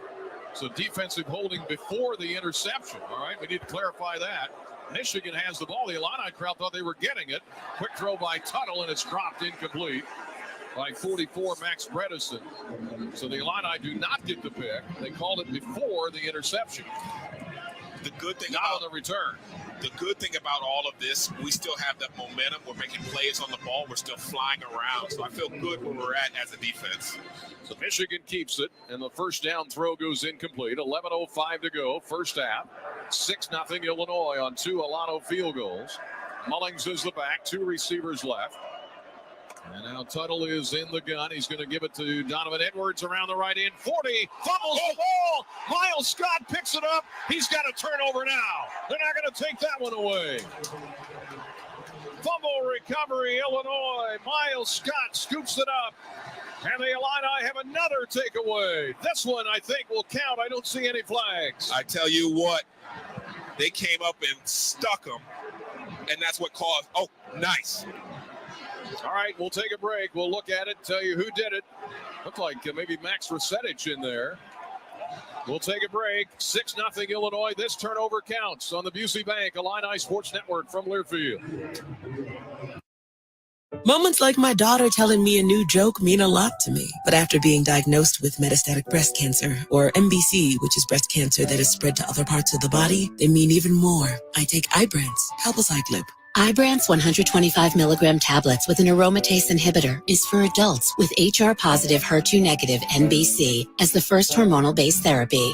Ask your doctor about Ibrance and visit Ibrance.com. Ibrance may cause low white blood cell counts that may lead to serious infections. Ibrance may cause severe inflammation of the lungs. Both of these can lead to death. Tell your doctor right away if you have new or worsening symptoms, including trouble breathing, shortness of breath, cough, or chest pain. Before taking Ibrance, tell your doctor if you have fever, chills, or other signs of infection, liver or kidney problems, are or plan to become pregnant, or are breastfeeding. Common side effects include low red blood cell and low platelet counts, infections, tiredness, nausea, sore mouth, abnormalities in liver blood tests, diarrhea, hair thinning or loss, vomiting, rash, and loss of appetite. WLS AM 890 is your home for Fighting Illini football. Snap back to Brown. Looking under pressure. They chase him. He's back at the 20. They got him. And the Illini storm the field. They've won it 50-49. This afternoon, Fighting Illini host the Michigan Wolverines. Kickoff at 2:30 on your home for Fighting Illini football. 890 WLS. You talk, we listen. Chris Plant. Back to the mailbag. Mark sends in, I work on the north side of Chicago, and I see Niles North High School on my way home. I believe it should be renamed Chris Plant High School. After all, Reagan did get an airport named after it. Now, I was kicked out of New Trier West High School. I didn't go to Niles North, but Reagan did get the airport here in Washington, D.C. named after him. Liberals refused to call it Reagan Airport. Chris Plant, mornings 9 to 11 on the Big 89 WLS. Workers are upset. Amazon demanding workers return to the office 5 days a week. We just want you to return to us Monday between 6 and 9 on WLS AM 890. The Fighting Illini play here, 890 AM WLS. Well, the Illini thought they had an interception down to the 2. There was a defensive holding before the interception. Now the Illini get a hit by Bailey. He gets a forced fumble, his first one. Miles Scott, first fumble recovery this year, second career. Malachi Hood had a first career fumble recovery earlier. Hackus with a third forced fumble this year. They sing Sweet Caroline.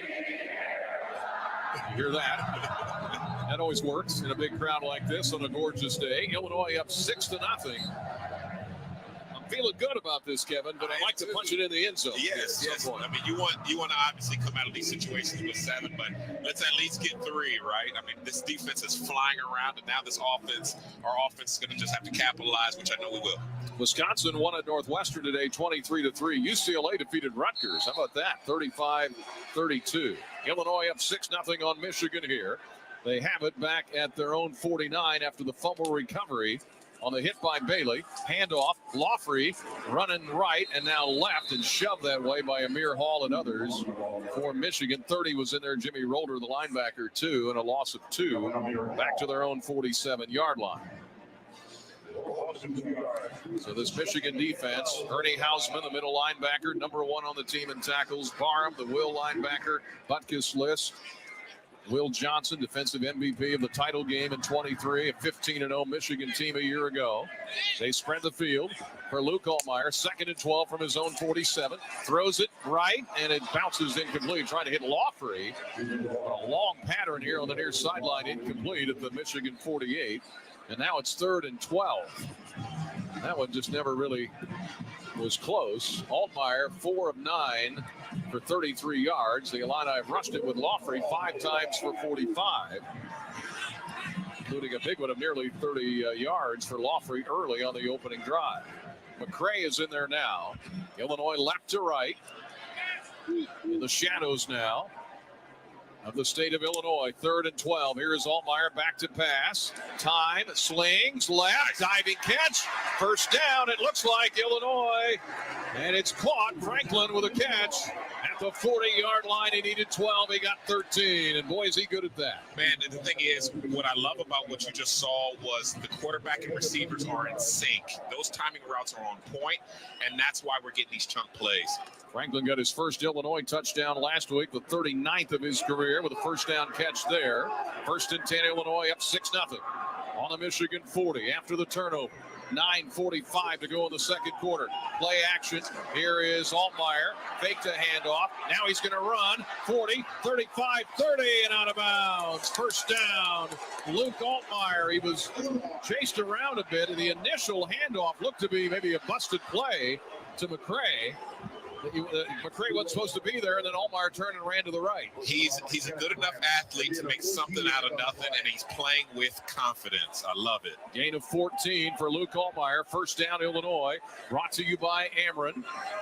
Altmyer in the gun. McCray to his left. 3 receivers left. Hand off McCray. Runs it left. Spins his way down inside the 25 to the 22. He gets 4 on that carry, does Josh McCray.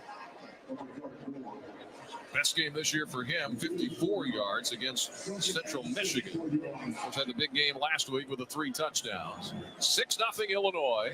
9 minutes to go in the second quarter. And let's see here. Time of possession, Illinois with a 5-minute advantage here against Michigan. They forced a couple of turnovers, nearly had a third.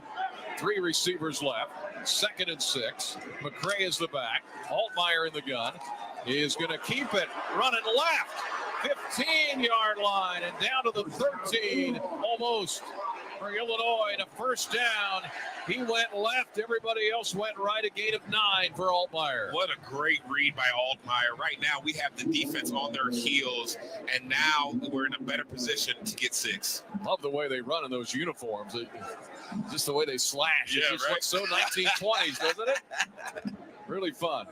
8:15 to go in the half. 6-0 Illinois in the Carl Red Zone, the official healthcare provider of the Fighting Illini. 2 receivers right. Lawfrey is checked in. Here is Altmyer. Fakes to Lawfrey. Now he's going to throw to the end zone. Can't hit Franklin. Incomplete. And we get a flag on Michigan. Well, they're calling more pass interference today. Franklin trying to catch it over the middle. Defense number 10. The foul occurred in the end zone. The ball will be placed at the 2-yard line with an automatic first down. Zeke Berry with the interference. And the Illini with 8:01 to go in the half, trying to punch it in here. They bring in Arkin for extra punches at tight end. Michigan shuttling people in and out. The Illini got it back inside the 50-yard line on a fumble recovery by Miles Scott. The second turnover of the day. The Illini trying to punch it in from the 2. 1st and goal at the 2. Altmyer's carried him here. McCray lines up behind him. And now they send Gode in motion from the Michigan 2. Under center, here is Luke Altmyer. Turns. Back to pass. Looking left to the end zone. It is caught. Touchdown. Touchdown, Illinois. Pass in the corner, Tanner Arkin. What a throw by Altmyer. Touchdown, Illinois. They're up 12-0 as he tucked it in right at the pylon in the back corner at the south end of Memorial Stadium. 12-0 Illinois. What an athletic catch by a tight end. Oh, man, that was great. The whole play call was great. I want to say we might have had two different options on that play. So, like I said, we are cooking with gas right now, and I love how we are playing. I love the energy and excitement of the stadium. They really stretched out the defense on that one. He had a couple of options, as you say. Alano for the extra point to make it 13-0 Illinois. It is up, and it is good. And the big orange and blue crowd is happy right now as the Illini leading Michigan 13-0 with 7:53 to go here in the first half. Well, 2 turnovers, and you win that turnover battle, you're going to give yourself a shot. And the Illini certainly doing that early, and Altmaier with a pretty touchdown pass to Tanner Arkin. Caught that ball right at the pylon. We'll keep it here. Brian Barnhart with Kevin Mitchell. We got Casey down on the sideline, and Casey was talking earlier about the confidence that these guys have in Luke Altmaier, and reflected right there. I mean, it's proofs in the pudding. And what I loved about that last touchdown, that ball placement, it was only to where he could get it, right? The receiver. Right. So, I mean, right now he is cooking on all cylinders, hitting on all cylinders. And it's great to see that. And it's great for our fans to see that, you know, especially us really showcasing this in front of a live packed stadium. I know you got to go down here pretty soon, right? For the halftime, introducing all the former players. Yes. You had the first 10,000 fans today received a free rally towel sponsored by Toyota. They had the game program, the recreation of the original 24 game program artwork, the throwback uniform that Casey told us about earlier. The Illini Hour, they had that with the 90 minutes to 30 minutes before kickoff, all hot dogs and non-alcoholic beverages just for $3. They had the game ball presentation led by Josh Whitman and a host of great Illini. Shard Mendenhall, Jim Grabowski, and others. Had the flyover by the U.S. Navy. The air raid siren by Howard Griffith. And again, at halftime, it'll be all the former players in attendance. That includes our own Kevin Mitchell. Our game today brought to you by Toyota. Toyota has more all-wheel drive and four-wheel drive vehicles than any other brand. Find your perfect ride. You'll shine bright day or night. Toyota, let's go places. 7:53 to go, first half. 13-0 is the Illini lead. This is going about as well as you can go, right? Yeah, like I said, the thing is that's helped us is controlling the run. That's it. You know, you stop the run, we knew that they're one-dimensional. So if you stop the run, you're going to be good. And so that's what we've done so far. Michigan doesn't throw it for much. They've only got 11 yards passing today, 59 on the ground. Illinois with a total of 135 yards, 48 passing, 87 on the ground. Wachowski jumping up and down, getting loose. Joe Taylor back deep. Keyshawn Harris back deep for Michigan and the visiting white and blue. With those familiar Michigan helmets. Again, the Illini have not had much success even in this building, but Brett Bielema 3-3 all time against Michigan. 2008, the Illini won with Juice Williams, who's in attendance today, with a combined 431 yards of offense in a 45-20 win. They beat Michigan here in 2009, 38-13. Jason Ford had a 79-yard run in that game. Mikel LaShore, 70-yard TD run. 13-0 Illinois. They will kick it off left to right. And let's see, Harris running up on it. It's going to catch it. Shy of the 10, runs it right 15-20, and down he goes, shy of the 30-yard line. At about the 28-yard line. 7:47 to go, first half, 13-0. The Illini lead it. Altmaier 6 of 11, a touchdown today. Aiden Lawfrey 5 carries for 45. Here comes Michigan. Tuttle so far, 3 of 7, again for 11 yards. Played several games at Indiana, earned 4 varsity letters. Mullings is the tailback, and the first down give up the middle. He's tripped up. Big gainer there, but he got tripped up at the 36-yard line. A gain of 8, the 28 to the 36. 7:35 to go in the half. 13-0 Illinois.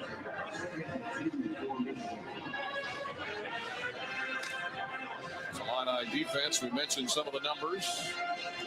Again, 33rd, top 35 in the country now. It went up a little bit last week with the 49 they gave up to Purdue. 13-0 Illinois. Looks like they might run it here. What do you think? Everybody in tight. They've got a single back set. They give it to Mullings. Big hole left side, 40, and he's tripped up again. Boy, he was lucky to hold on to the ball. Gets it between the hash marks at the 43, and a gain of 7 and a first down, Michigan. That looked like a run. Yeah, right? They had everybody in tight on that one. I mean, this is the only thing that they've had success with right now. So, I mean, the thing is, what we have to do on defense is be aware of that play action. They don't want to get lulled to sleep. Right, exactly. 2 receivers left, 1 right.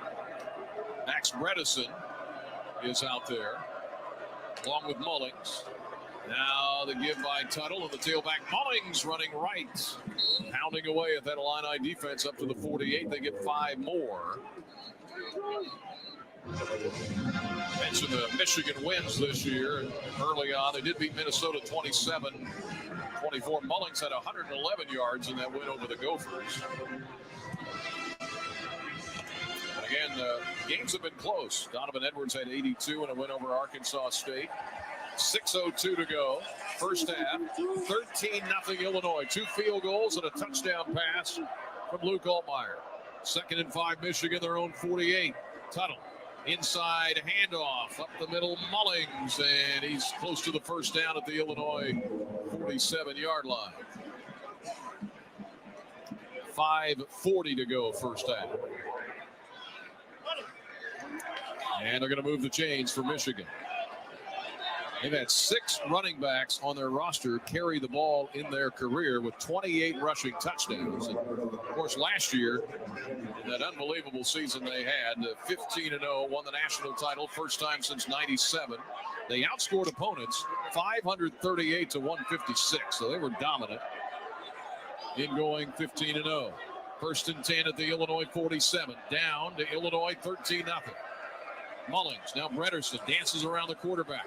Here is Tuttle, gonna roll right, dumps it down, caught 40, 35, first down Michigan. Loveland, the tight end with a catch. There's that little, there we go, right? Little play action and throw to the right. Caught by Loveland, the junior out of Gooding, Idaho. Found him in the state of Idaho, a gain of 16. And he is a likely first-round pick, the nation's top returning tight end. He's a good one. Yes. 1st and 10 at the Illinois 31. They methodically moved it down the field. From their own 30 down to the Illinois 30 at the 31. 1st and 10 from Michigan. Right to left. Tuttle with Mullings to his left. Fakes it to him. Now he's going to throw right. Caught. Loveland again. Pushed out of bounds by Miles Scott. And Loveland with another catch and a decent gain again. Let's see where they spot it. At the first down marker. Pretty close at the 21. Haven't moved the sticks yet. Maybe 2nd and short. 3:54 to go. First half. Now they're going to move the chains, I think. Is that right? Yeah, they're going to move it. All right. A little delayed response there. The chain gang was standing down there waiting for somebody to tell them what to do. 1st and 10, Michigan. Deepest drive so far for Michigan into Illinois territory. 1st and 10 at the 21. Tuttle, throw right, caught. Morgan, 20, 15. Popped out of bounds hard across the way, but pretty good yardage again. Yeah, I mean, the thing is what we're seeing, right? Michigan's doing what they do. They're going to run the ball. They're not asking the quarterback to do too much, right? They're just a little dink here as far as pass and still staying true to the run. So hopefully as a defense, we can kind of slow that down and make plays on the ball like we were doing earlier. 5, 8, 11. You get 8 on that one. 2nd and 2. They're in the red zone. Right to left to that north end. The students waving their towels again. As the defense trying to stop them. 8th play of the drive. 13-0 Illinois. 3 minutes until halftime. And here is the give. Running right. Tailback Mullings and down to the 6. He's got 7 and a first down. Michigan.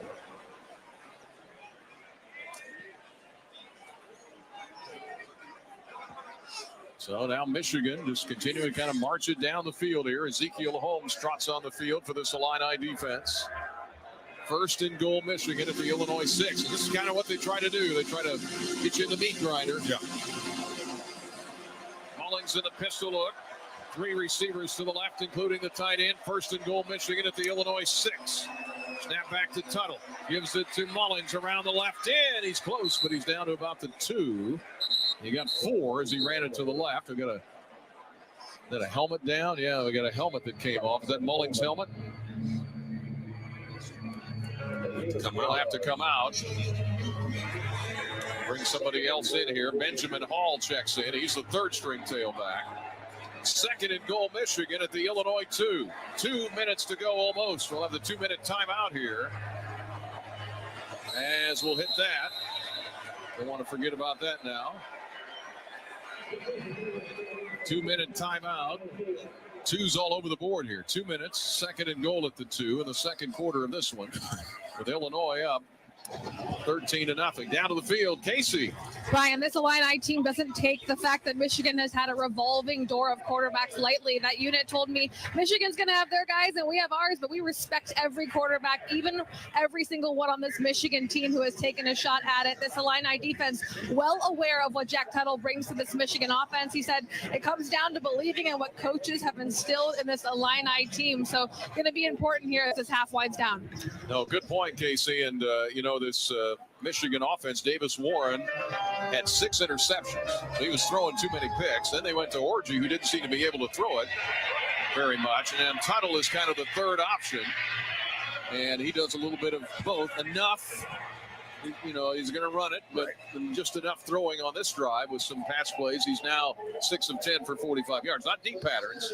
They've asked him to do enough, right? He's staying kind of in his wheelhouse, these 10-yard out routes, whatever that is, right? I mean, the thing is, we stop. That's why it's so crucial we stop the run, because if we can get them 3rd and long, that's where we want them, right? And force the deep throw, right?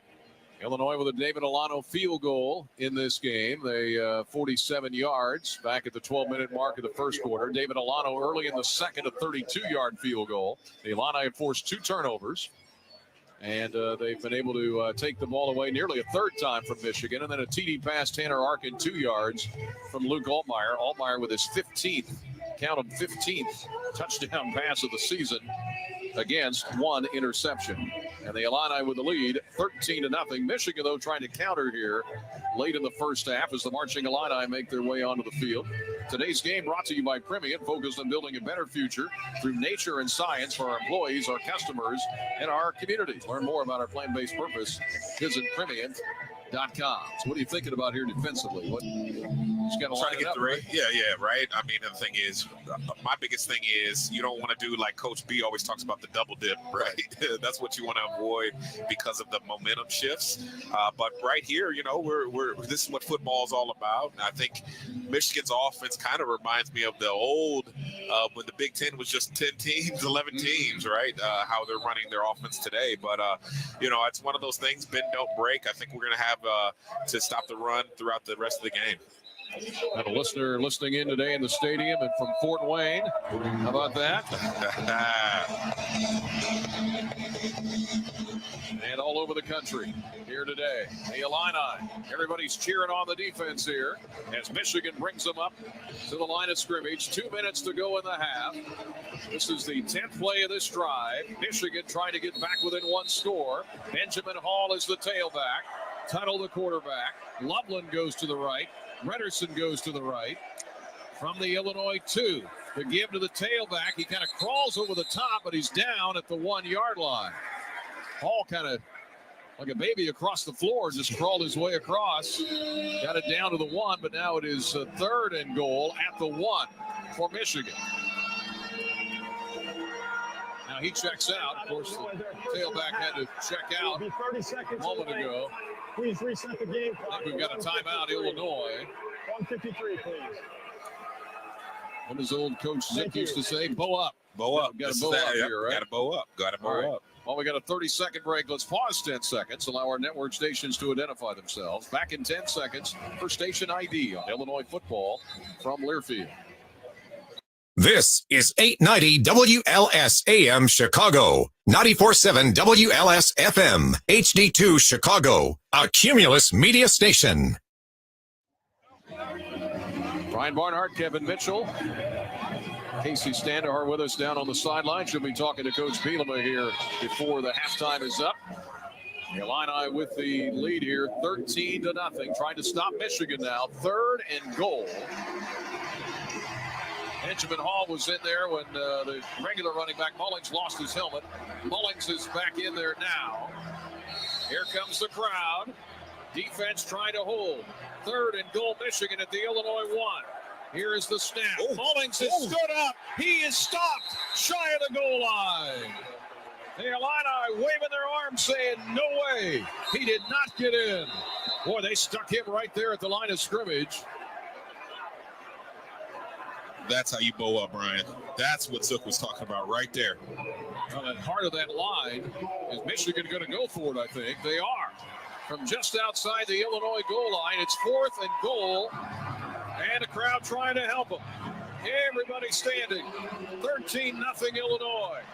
Michigan 4th and goal at the 1 of Illinois. Trying to punch it in, and now they may want to talk about it. They're going to review to see if he got in. I don't think he did. I don't either. They will review it. Today's review brought to you by Health Alliance, the official health insurance provider of Fighting Illini Athletics. So they're going to review it. I don't know if Casey had a good look at that or not, but it was really close. And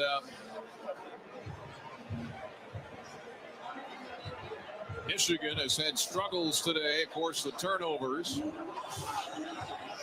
Bailey with a forced fumble. Miles Scott with a fumble recovery that led to some points. Michigan's first 4 drives, they went punt, punt, fumble, fumble. Altmaier with his 15th touchdown pass of the year, the 3rd TD catch for Tanner Arkin.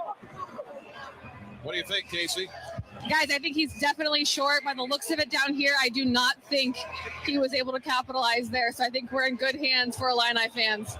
Well, the interior of that line really stuck him before he could get any kind of momentum. I think we really held the point of attack right there. And if you look at it, the first call is so crucial to call 4th down, right? Because I don't know if there's enough evidence to turn that. They're still reviewing it. Today's game brought to you by the folks at Coke Zero Sugar. Coke Zero Sugar, the best Coke ever. Try and decide. 1:41 for the half. 13-0 Illinois. 2 David Alano field goals. And a touchdown pass from Luke Altmaier. And this place is roaring. I formation Michigan. After reviewing the play, the ruling on the field of a runner being short of the touchdown stands as home. It is 4th down. Clock operator, please reset the game clock to 1:43. I think he's speaking, but nobody's hearing him. But they say it stands. 4th and goal, Michigan, trailing 13-0. Just outside the Illinois goal line. Rederson and Mullings in the backfield with a fullback look.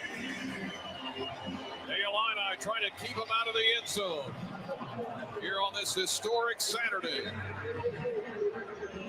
Now does somebody call a timeout? Illinois did. All right, so Brent Bielema calling the timeouts. It is 4th and goal, Michigan. And again, this has been a long drive. How many plays was it? We're up to? It was double figures at least. 12th play of the drive is coming up. Illini all huddled around Aaron Henry, who can be a preacher. He's a pretty emotional guy. He's down there preaching. Hey, he hypes me up. He's hyping me up from there. Minute 43 to go. First half, Illinois 13, Michigan nothing. Michigan going for it. Players waving their arms saying, come on. They're into the teeth of that student section off to our left. 13-0 Illinois. Michigan 4th and goal at the goal line. Tunnel under center. He is going to turn, give it, and Mullings dives over the top. Touchdown, Michigan. Well, that was just 11 on 11 right there. Yeah. That was football right there. Dives over the top. And Michigan scores to make it 13-6. Yeah, what a few moments there, though, as You get everybody in tight there. I mean, as a DB, you know pretty much that's what they're going to do. Right. They're going to run it. You don't want to get lulled to sleep. You still have to keep your eyes on your work, but we know probably like 95% is a run, right? Zavada is the place kicker. Dominic Zavada, transferred from Arkansas State to make it 13-7. Illinois. As Mullings with a touchdown to get Michigan on the board.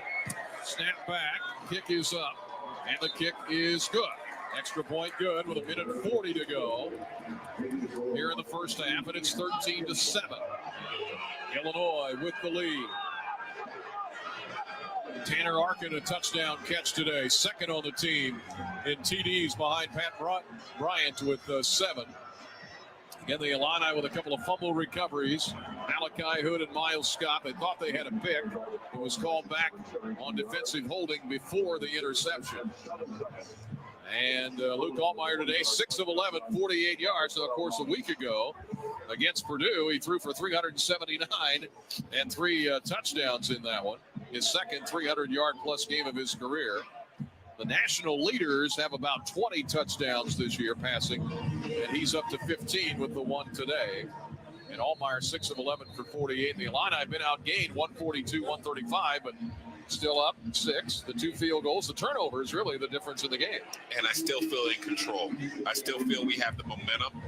And so we'll take that into halftime and see what we do on this drive. Here comes the kickoff, and Beatty is deep with Wiltshire, and boom, goes the dynamite there to the back of the end zone. It'll be 1st and 10 at the 25 with 1:40 to go in the half. Illinois has 1 timeout left. Michigan has 2. Today's game brought to you by the University of Illinois College of Liberal Arts and Sciences, asking the big questions that lead us forward and finding the answers through research, creativity, and personal growth. Seek your own answers through LAS. Learn now at go.illinois.edu. Kevin, when you need to go, I know you got to go down at halftime here. Whenever you're good. All right. Josh McCray, the back. Arkin in motion. 1st and 10 at their own 25. Give this to McCray. Runs it straight ahead. And no gain after 25. With 1:30 to go until halftime. Kevin will be among the many players honored here coming up at halftime. Every player that's back. We saw a bunch of them last night at the gala. 2nd and 9. Illinois at their own 26, leading now 13-7. Altmyer, short pattern over the middle, caught in traffic. Beatty, first down, 37-yard line. Gain of 11. Another Amherst, Illinois first down. The Illini with 12 of those today. First down, Illinois. 1:06 to go in the half. Leading 13-7. Be nice to get some points here. 3 receivers right, 1 left. Snap back. Here is Altmyer. Rush coming. He's going to run. 40, 45, 50. And he gets popped. First down, Illinois. Altmyer runs it to the 46-yard line of Michigan. And a first down, Illinois. He gets up okay after a gain of 17, but he took a pop. And Altmyer with about 42 yards on the ground today. First down, Illinois. 1 timeout left, 50 seconds for the half. 3 receivers right, 1 left. Rush coming on Altmyer. He's going to pull it down. Now he's going to throw right. Got a man caught near sideline. Pat Bryant with a catch at the 37-yard line of Michigan. A game of 9. Stops the clock with 42 seconds to go in the half. 13-7 Illinois. Now the Illini moving it down the field. They ran it early, and then they've run it a couple of times with Altmyer.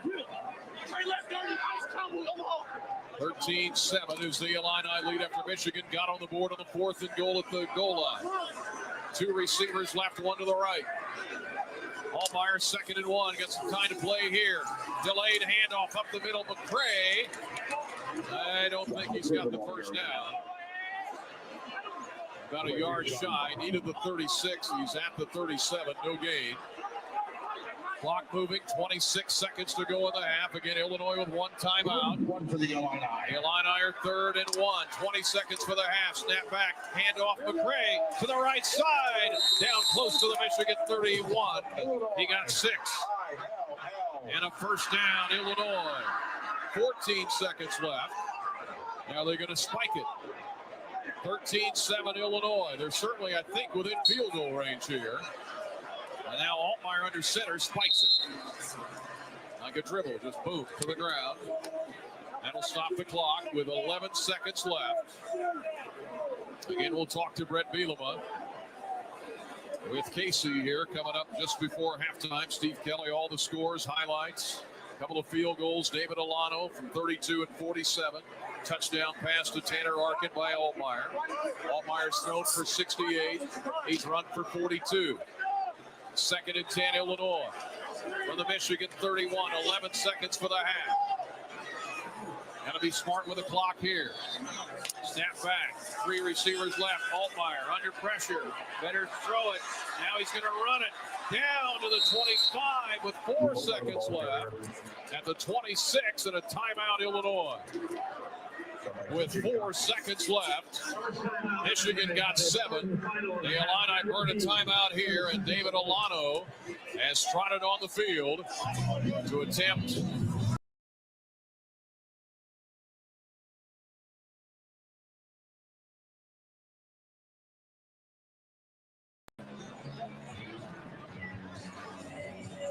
the Illini, boy, he was in trouble there a little bit. He had to run and not chew up too much clock. David Alano's already hit 2 today.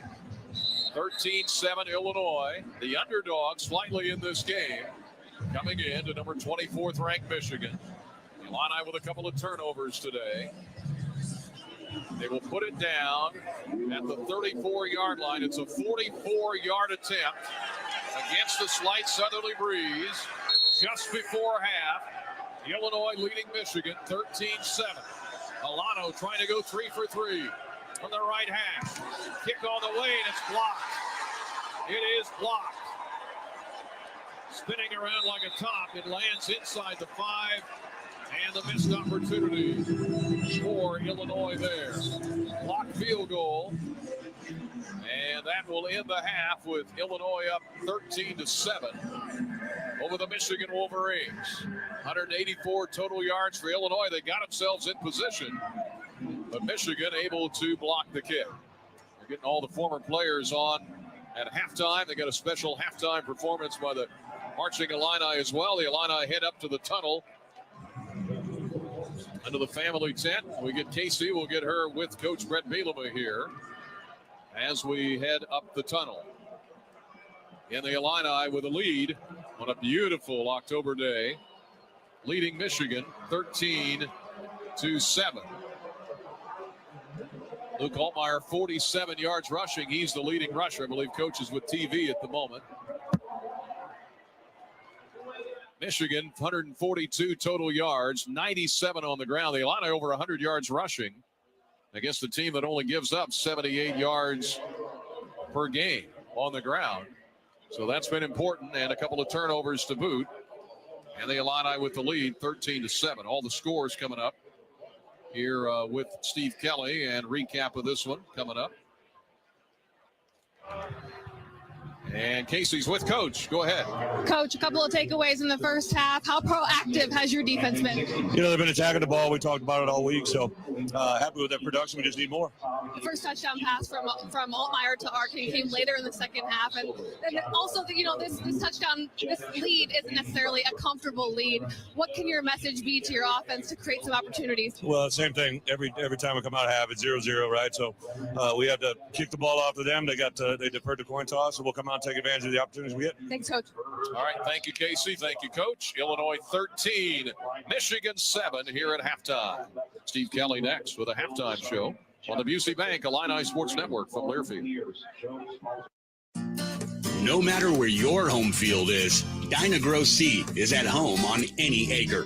With a proven track record for consistent performance year after year, Dyna-Gro delivers innovative seed solutions to maximize your local acre. Purchase confidently, knowing you have a team who understands your land with the right seed that is designed to thrive in your local conditions. Book your seed today at your local Nutrien Ag Solutions or visit dynagroseed.com to learn more. In the heartland, where ambition thrives, there are those who are made and those who are made for more. Just like the Illini on game day, Kloss, a leading producer of ag equipment, unleashes the power of ambition in the field. Discover why our cutting-edge machinery and unwavering support aren't just a promise, they're a commitment to your success. Because at Kloss, we know you are made for more. Visit your Kloss dealer or CLAAS.com. Today's game is brought to you by Progressive Insurance. Looking for a career path with flexibility and great pay and benefits? Go to progressive.com/careers and apply online today. This is Fighting Illini football from Learfield.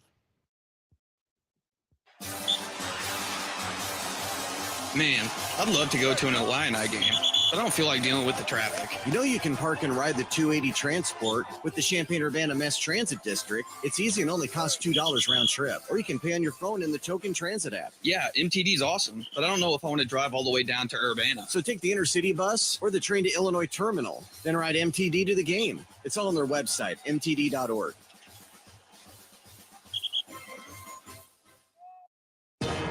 For generations, hardworking people have relied on Ford F-Series trucks to help grow businesses, communities, families. A legacy of capability and technology that has made Ford F-Series America's best-selling trucks 47 years straight. This is the next generation of Built Ford Tough. Based on 1977 to 2023 calendar year total sales. Here we go! This is the Fighting Illini halftime show on the Busey Bank Illini Sports Network from Learfield. Brought to you by Kloss, ag equipment that is made for more.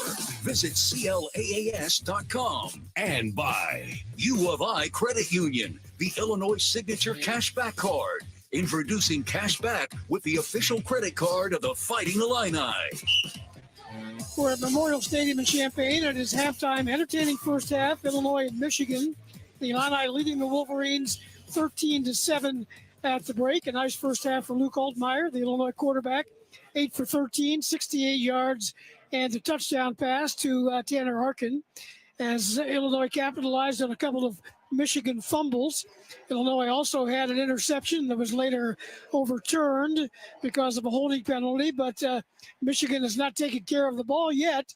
It's still a one-score game, 13-7. David Alano with 2 field goals in the first half, and he missed one, actually had one blocked there at the last second before the half ended. So Illinois leads it by a score of 13-7 here at halftime. A battle of number 22 Illinois and number 24 Michigan. Hi, it's Scott Beatty with a Carl Sports Medicine Medical Minute. We're here with Tracy Martin of Health Alliance to help explain Medicare Advantage plans. Tracy, what's distinct for Medicare Advantage plans? There's more coverage than under original Medicare or a Medicare supplement plan. It's convenient. It combines hospital, medical, and prescription drug into one plan. And it helps those transitioning from a traditional Medicare plan or Medicare supplement because they have the flexibility to see any doctor who accepts Medicare. What kind of perks are available? Plans could include a variety of supplemental benefits. For example, our POS Choice RX plan includes dental, vision, and hearing coverage, a prepaid benefit card Casey, to you help hear me? pay for over-the-counter items, fitness expenses, and vision hardware. And I hear there are big changes coming to the Medicare Part D benefit. Yes, there are big changes Well, coming to the pharmacy. do you have benefit, them right and now? it's going to impact everyone on Medicare. We can help explain these changes and how they may impact people's coverage next year. Find out more at healthalliance.org/Medicare. For Medicare, visit medicare.gov. Illinois leads Michigan 13-7 here at halftime. Let's go down to the field, Zupke Field. Casey Standifar is with a couple of guests down there. Casey, go ahead. Yeah, that's right. I got 2 honorary guests here that were just on the field being honored. Rashard Mendenhall and Alan Ball, both of them playing for this Illini team in the 2000s. Rashard, I'll start with you. What is the feeling like to be back here on such an amazing game where the stadium is sold out? Man, it's a lovely day. It's awesome to be back. To have, I believe, the highest number of alumni coming back, the former players, just an electric atmosphere, just an historic day. It's so grateful to be a part of. And Alan, when you were here, was it like this? I mean, what's different about it now? My years weren't as good as this, but I mean, this is really good to see. I mean, I can feel the energy here. It feels good to be an alumni. I haven't been back as much as I would probably like, but today just feels special. It feels different today for some reason. I don't know, but it's a lot of energy here, and it feels really good to be back. It really does. Both of you went on to have careers in the NFL, but what do you feel like Illini football taught you and really set you up well for a career in the National Football League? I mean, being here, going to school here, playing football here lets you know you can do anything. Being a student athlete at this university, the standard that you're held to is excellent. Just to be in those classrooms, to be on this field, to be on that practice field with the likes of Alan Ball, with the likes of Pierre Thomas, just different guys that have come before you, being in the home of Red Grange, you know that there's no limitation. There's no ceiling or avenue that you can't accomplish, you can't go to. So being here lets you know you can do anything. Yeah, Alan, your thoughts on that? I agree. I mean, the circumstances, whatever it is, I mean, being at U of I, it's a lot of history here. It's a lot of people that have come before us. It's a lot of people that have come after us. So it's like you have those examples. You can reach out and touch them. And today, as a reminder, you know, some younger guys here that can reach out and touch me. There's some younger guys that can reach out and touch this first round draft pick here, right here. You know what I mean? So to be able to reach out and touch guys that have done it before you, and for us to reach out and touch guys that have done it before us, I mean, it's history, and it's good to be a part of history. Last question for you guys. You mentioned the ceiling for Illini football. After watching that first half so far, what do you think the ceiling is for this group here today, the 2024 team? No, really, who would have thought the fact that we're sitting here, we're playing against Michigan, and they got to keep up with us. They have to play to our level and our standard of football, and this is the University of Michigan. That shows you where Illinois has come, where we're going, and the stamp that we've made, you know, in this school and where we're continuing to go. So Illini football is here, and we're here to stay. Alan, what do you think is important in the second half? I'm sorry? What do you think is important in the second half for this team? Staying on top of it. I mean, we've come out with a good game plan, as you can see.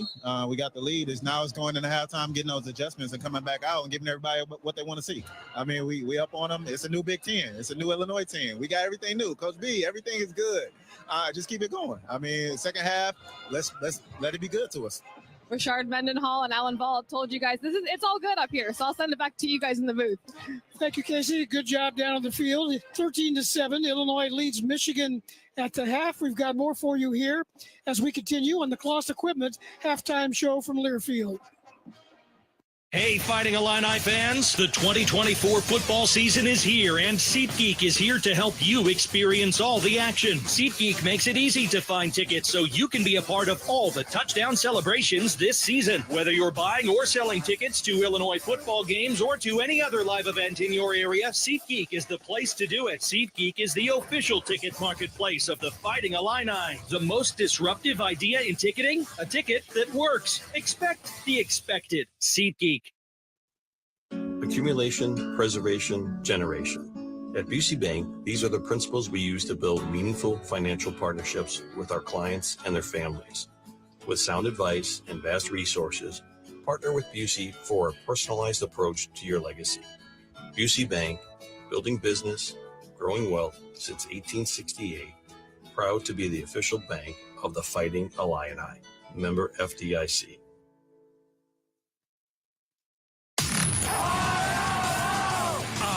INI. This is Fighting Illini football from Learfield. Primient is proud to celebrate agriculture today and every day, on the field and off. We were founded on the potential of agriculture more than 100 years ago, and our more than 1,500 employees embrace this heritage as we look to tomorrow. To learn more about how Primient teams are working to enrich lives through plant-based solutions across the food, feed, and industrial ingredients markets, visit the Primient website at primient.com and follow us on LinkedIn.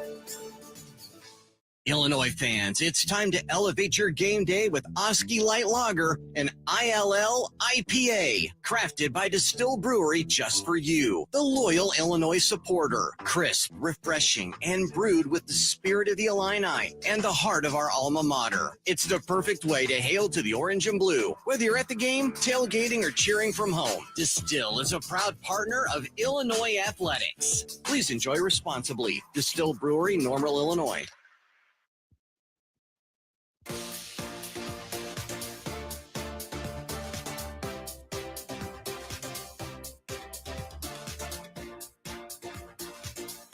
Steve Kelly at Memorial Stadium. The Marching Illini on the field. Illinois leads Michigan by a score of 13-7. Time now to take a look at the first half stats. Brought to you by Kloss Equipment you could count on for all your harvesting needs. Total yards in the ball game, 184 for Illinois, 142 for Michigan. Passing yards, 68 for the Illini, 45 for the Wolverines. Rushing yards, 116 for Illinois in the first half. Michigan was only giving up 76 on average per game. Rushing yards for the Wolverines, 97 yards. Michigan has been hurt by penalties, 5 penalties, 53 yards. Illinois penalized 3 times for 25. 14 first downs to 8 for Illinois. The Illini 2 out of 6 on third down conversions and 0 for 1 on fourth down. Total plays in the game in the first half, 36 for Illinois, 28 for Michigan. As we mentioned, Luke Altmaier, 8 for 13 in the passing game, 68 yards and a touchdown. He also is the leading rusher, 7 carries, 47 net yards. Aiden Lawfrey, a couple of big carries early. He has a total of 45 yards. For Michigan, Jack Tuttle, 6 for 10, 45 yards, as Illinois leads it 13-7 here at halftime, trying to go to 6-1 on the season and become bowl eligible. Certainly some work to be done on this one, but 13-7 is your halftime score, and those have been the first half stats brought to you by Kloss Equipment. We'll continue with more on the Kloss Equipment halftime show from Learfield. Jake from State Farm. I'm winning. I finally cleaned my house, so I'm breaking out my new tropical room spray. Keep winning and create an affordable price just for you by bundling your home and auto with the State Farm Personal Price Plan. It's like your own personal paradise. Ooh, hey, grab me a coconut water. Bundling, just another way to save with the Personal Price Plan. Like a good neighbor, State Farm is there. Prices are based on rating plans that vary by state. Coverage options are selected by the customer. Availability, amount of discounts and savings, and eligibility vary by state. FS Envision Seed Corn and FS High Soy Soybeans provide best-in-class traits and genetics that perform. In farming, bushels matter to your bottom line.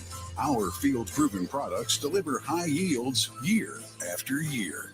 Get the seed you need from the people you trust. Contact your local FS Envision and High Soy retailer or visit fsseed.com to learn more. Today's game is brought to you by Barbasol Shaving Cream. Barbasol delivers a thick lather and close, comfortable shave for half the price of gels. Why pay more for a great shave? Choose Barbasol. This is Fighting Illini football from Learfield. What's one way to enjoy Illini football? From a great seat. One that's yellow, comfortable, and lets you handle the tough yardage. So pop in your earbuds, put the game on, and take your seat on a new John Deere from AHW. With our online build and price tool, you can create the mower, compact tractor, or gator that fits your exact needs and budget. Try out our build and price tool online at ahwllc.com. Proud sponsors of Fighting Illini football. This is the when art flourishes, everyone flourishes commitment. This is the let's revitalize our neighborhoods commitment. This is the roll up our sleeves and pitch in commitment. This is Busey, where our commitment to strengthen our communities is a top priority through energetic, engaged volunteers, through monetary support, community leadership, and advocacy. Because Busey Bank is more than a bank that does well, we're a bank that does good. Busey Bank, building business, growing wealth since 1868.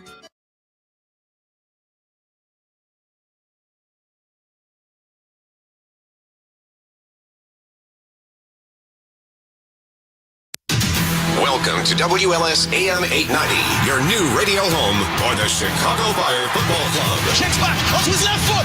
It's a goal! Every save. And the crowd go wild in the Windy City. Every assist. Every goal. And it's his first goal in Major League Soccer. Chicago take the lead. Time now for your Chicago Fire. The fire of flaming, blazing into the night. The Chicago Fire play here live alongside Desan Robinson. Here's Max Toma on the Big 89 WLS. It's decision day in MLS, and we are on the lakefront back at home. The Fire back in action for the first time in 17 days. This match day 38. It's the final match of the season, number 34, coming your way shortly with kick in just about 38 minutes as the Chicago Fire welcome in Nashville SC. Two sides meeting for the second time, the final time they last met earlier in the middle of September, just about exactly a month ago. It was a month and 1 day. We welcome you into the Chicago Fire pre-match show. I'm Max Tummel alongside Dason Robinson, our producer Joey Dwyer, our audio engineer is Roberto Lopez. We're thrilled to have you with us for this final day. Dason, everybody in the East playing at 5 p.m. Central Time. Everybody on the West Coast plays a few hours from our kickoff right here. And when we talk about what's on the line, well, in the East, there's still 2 playoff spots up for grabs. DC United and Montreal. Either one would be in with a win or a draw today. Atlanta at Philadelphia Union. Those 2 sides just on the outside looking in. They need a win, and they need some help as well. But it should be a fun final day of the campaign. Yeah, decision day. This is always an exciting time in MLS and decision day across the world, right? Trying to see who's going to make the playoffs or who's going to stay up and who's going to be promoted or relegated. So it's such an exciting day, such an exciting time. This year in MLS has been great. I think this year we've had a record attendance across the league. Over 11 million fans have stepped into MLS stadiums and complexes around the country. So this is certainly an exciting day, and it's been an exciting year. The Fire entering today, 7 wins, 17 defeats. They have drawn 9 contests, sitting on 30 points. They are 15th in the East. They do have a chance to move up a spot or potentially 2 would they win today at home against the Nashville SC side that comes in under B.J. Callahan in 13th in the East on 33 points. They've won 1 more match than the Fire. That gives them 8 wins total, 16 defeats. They also have 9 draws so far this season. The last time these 2 sides met on September 18th, it was a win for the home team down in the Music City, a 1-0 final on a 19th-minute goal from Sam Surridge. This broadcast, by the way, is brought to you by Wintrust, the official bank of the Chicago Fire. Learn more about an all-access checking account at wintrust.com/fire. Member FDIC. So if we start with the playoff picture, Dason, we've got a lot of pre-match show left, just about 36 minutes up until kick. But for it being 17 days off between matches this long into this season, we've got a lot to talk about. And you got to think that what happened on October 8th with the man who is now at the helm leading this club moving forward, starting off with the 2025 season. Boy, I mean, as much in terms of positivity you feel like at this point in the year you can have for a side that is missing the postseason for the 7th year in a row. Yeah, no doubt about it. The installation, the naming of Greg Berhalter as the head coach and head of football going forward for the Chicago Fire organization is an exciting time. It certainly brings new life to this organization, which has struggled, like you mentioned, haven't made the playoffs in 7 years or so. And yeah, I mean, with his pedigree, with his know-how, with his work ethic, as a former teammate of mine in LA Galaxy, I know I've seen it firsthand, the type of focus and drive that he puts into a position and occupation. So I know that he's going to do a great job with this organization. I'm looking forward to what he's going to bring forth, using his connections, using his, once again, intellect and knowledge, his experience with the national team and with Columbus, the Columbus Crew taking them to MLS Cup. It's certainly going to be a great time going forward. Great to hear him at his introductory press conference talk about just how big and beautiful this city is and the incredible soccer fan base it has, and trying to, first of all, admitting it's not going to be the easiest of tasks, right? Chicago sitting right now in last in the East as we head to the final match, which will kick off in just about 25 minutes of this 2024 season, which will end no matter what happens today. Is an unsuccessful one, but he knows that he's trying to return this club to its glory days. Today will finish up the 27th all-time season for the Fire. Looking for win number 313 all-time. Looking for win number 90, actually, overall here at Soldier Field. But it's a tall task ahead. But with all the work and all the pieces that were implanted with this side in the offseason, the talent level is certainly increased from a year ago. You got to imagine there'll be plenty more moves to come. But for the players taking the pitch today as well, they now have a little bit more to prove, right? Yeah, you said it. No doubt that a lot of players on this team are competing for their soccer lives from the standpoint of staying with the Chicago Fire. There's probably some in the organization or on the team right now who don't want to be here anymore. It is what it is. Some players are out of contract. Some players have contracts guaranteed for next year or even the year after that. You got player options, a lot of things on the table that are on, that will be displayed on the field tonight. So based on the lineups, based on work ethic, we'll see what players are looking for and what they're playing for. But ultimately, you'll have some. I can imagine Chris Brady, Guti will be back with the team, Kellen Acosta, players like Carlos Duran, Herbers, those guys for sure. Hugo Kuipers will be back with the team. But I think almost everybody else is fair game. I know that sounds terrible, but fair game in terms of being willing maybe to move. Maybe Haile Selassie will be here as well. But everybody else, who knows what's going to happen. Hey, Son, I think, as always, our fans appreciate your honesty. And honestly, I think it's kind of a necessary point at this point in the season. We're just getting started here on the Chicago Fire pre-match show. We are back with more on the other side of this break. You're listening to WLS AM 890. Looking for a new set of wheels? Shop for your next car the convenient way. 100% online with Carvana. Whether you're shopping for a vehicle at your leisure or if you need to get on the road quickly, Carvana makes it super easy and hassle-free to browse their massive inventory of cars, whenever, wherever. Plus, Carvana has thousands of quality cars for under $20,000. Visit Carvana.com or download the app to shop for cars the convenient and affordable way. Add firepower to your wallet with the Chicago Fire debit card from Wintrust Community Banks. Open a Chicago Fire checking account and get a $300 bonus with qualifying activities and score a huge 33% savings on select home match day tickets. And with your Chicago Fire debit card, you'll enjoy exclusive discounts at the team store and concessions. So if you're a Fire fan and don't have this card, that's a red card for you, my friend. This is your club, your card. Start paying with Fire today. Visit wintrust.com/fire. Only $100 required to open. No monthly minimum balance or maintenance fees. Member FDIC. The Chicago Fire Foundation has committed to giving back to the community since 1998, enhancing the lives of disadvantaged youth throughout Chicagoland. You can make a difference as well. To purchase a scoreboard message or make a donation, visit ChicagoFireFC.com/foundation. Plus, participate in the 50-50 raffle during home matches by heading to Fire5050.com for your chance to donate and win half of the jackpot. Join the Fire in making a positive impact on the community. At Hyundai, we make a big deal about the little things, like the little fact that 9 Hyundai vehicles have earned IIHS top safety picks this year, and offering a little thing called America's Best Warranty, because delivering safety and quality, pretty big deal. Visit your nearest Hyundai dealer today. Hyundai, there's joy in every journey. Lease the Tucson for $239 a month or get 1.99% APR for 60 months. Visit your local Chicago and Northwest Indiana Hyundai dealer today. Offers end October 31st. Call 224-661-0068 for details. You're listening to the Chicago Fire live on 890 WLS AM. Listen to every match on WLSAM.com. 69 degrees with the crowd shuffling in still here at Soldier Field in the Windy City. We are just about exactly half an hour away from kick. Nashville SC in town, taking on your Chicago Fire. This is the Chicago Fire pre-match show with Max Toma alongside Dason Robinson.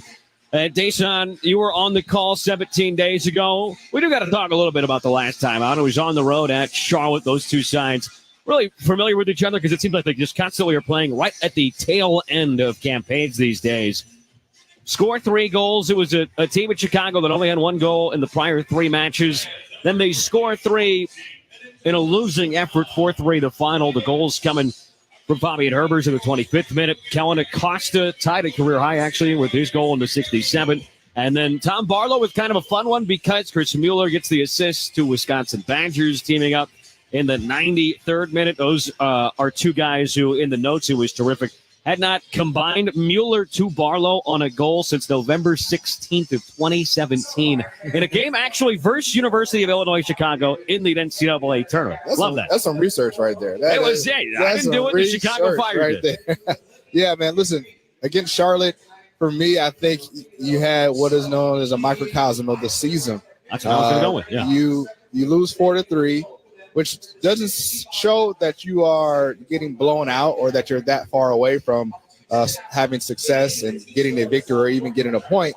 You're just falling short, right? For one reason or other. Obviously, the Fire went down fairly early and obviously let in some some nice goals, but some goals that potentially could have been preventable. Obviously, one was a foul that on Armsburg, which referee, I still can't believe that he didn't call it. But nevertheless, they were down, relatively hefty early in the game, fought to come back, came back, and ended up losing the game 4-3. But once again, this is how it's been for them all year. So close, falling just a little bit too short for one reason or the other. Mistakes, lack of execution, lack of focus.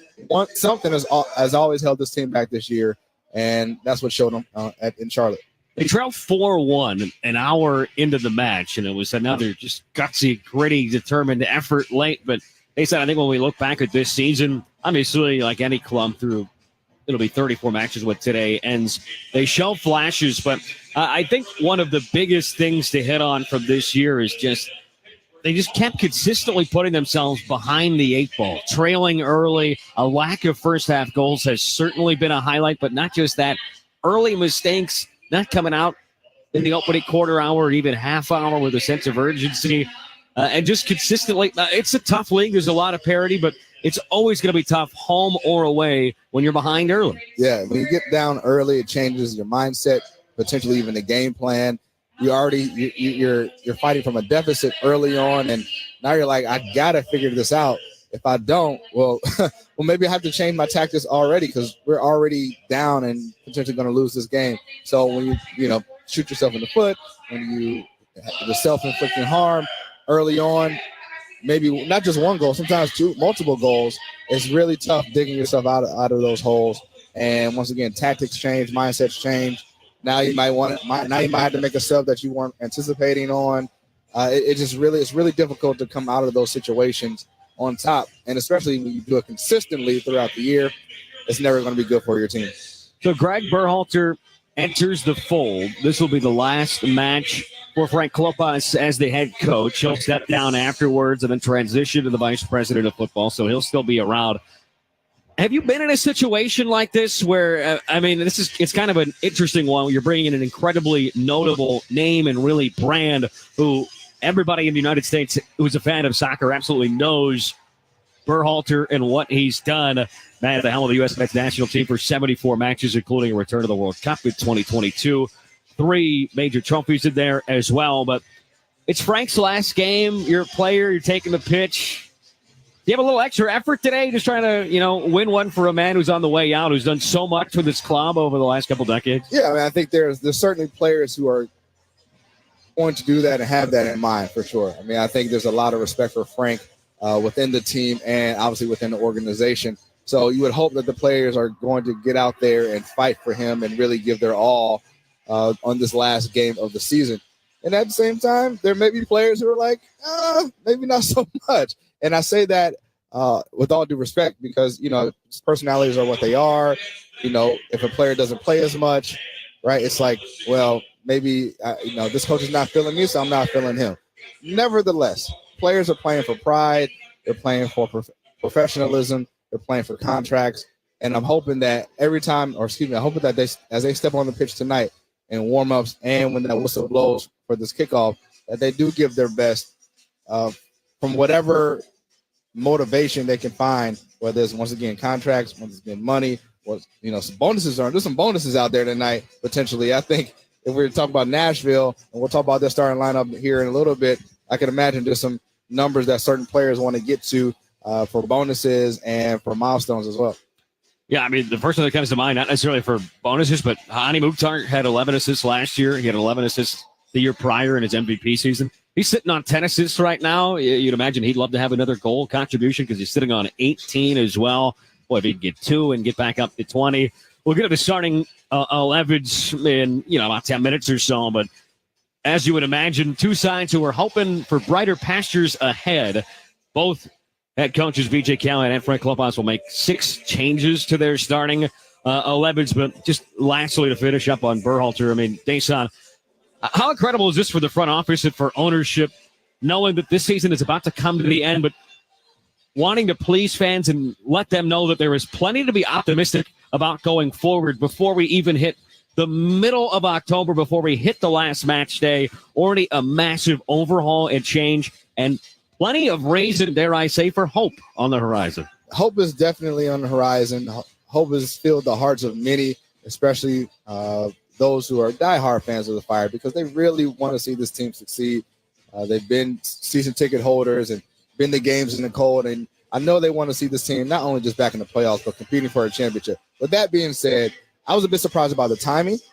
Typically, if there's a coaching change or announcement, that happens after a season or it happens mid-season, as they did with Nashville did with BJ Callahan.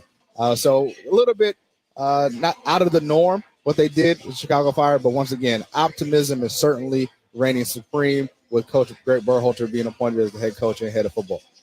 And we'll talk more about BJ Callahan and what he's done with Nashville as we go as well. But that's a sign since we last saw them, the wheels have kind of come off, but they have fallen out of playoff contention as well. This is the Chicago Fire pre-match show. When we come back, more pre-match talk as Nashville is in town from the Music City to take on your Chicago Fire right here on WLS AM 890. Chicago's premier indoor-outdoor community soccer facility is the Fire Pitch, located at 3626 North Talman Avenue. With over 300,000 visitors each year, the Fire Pitch offers programming opportunities for youth and adult players of all skill levels. And that's not all. You can also rent fields, host your birthday party, or host your next private event. For more information, email the Fire Pitch at chicagofirefc.com or call 773-327-FIRE. At Meridian, we provide quality Medicaid health care coverage for all who qualify.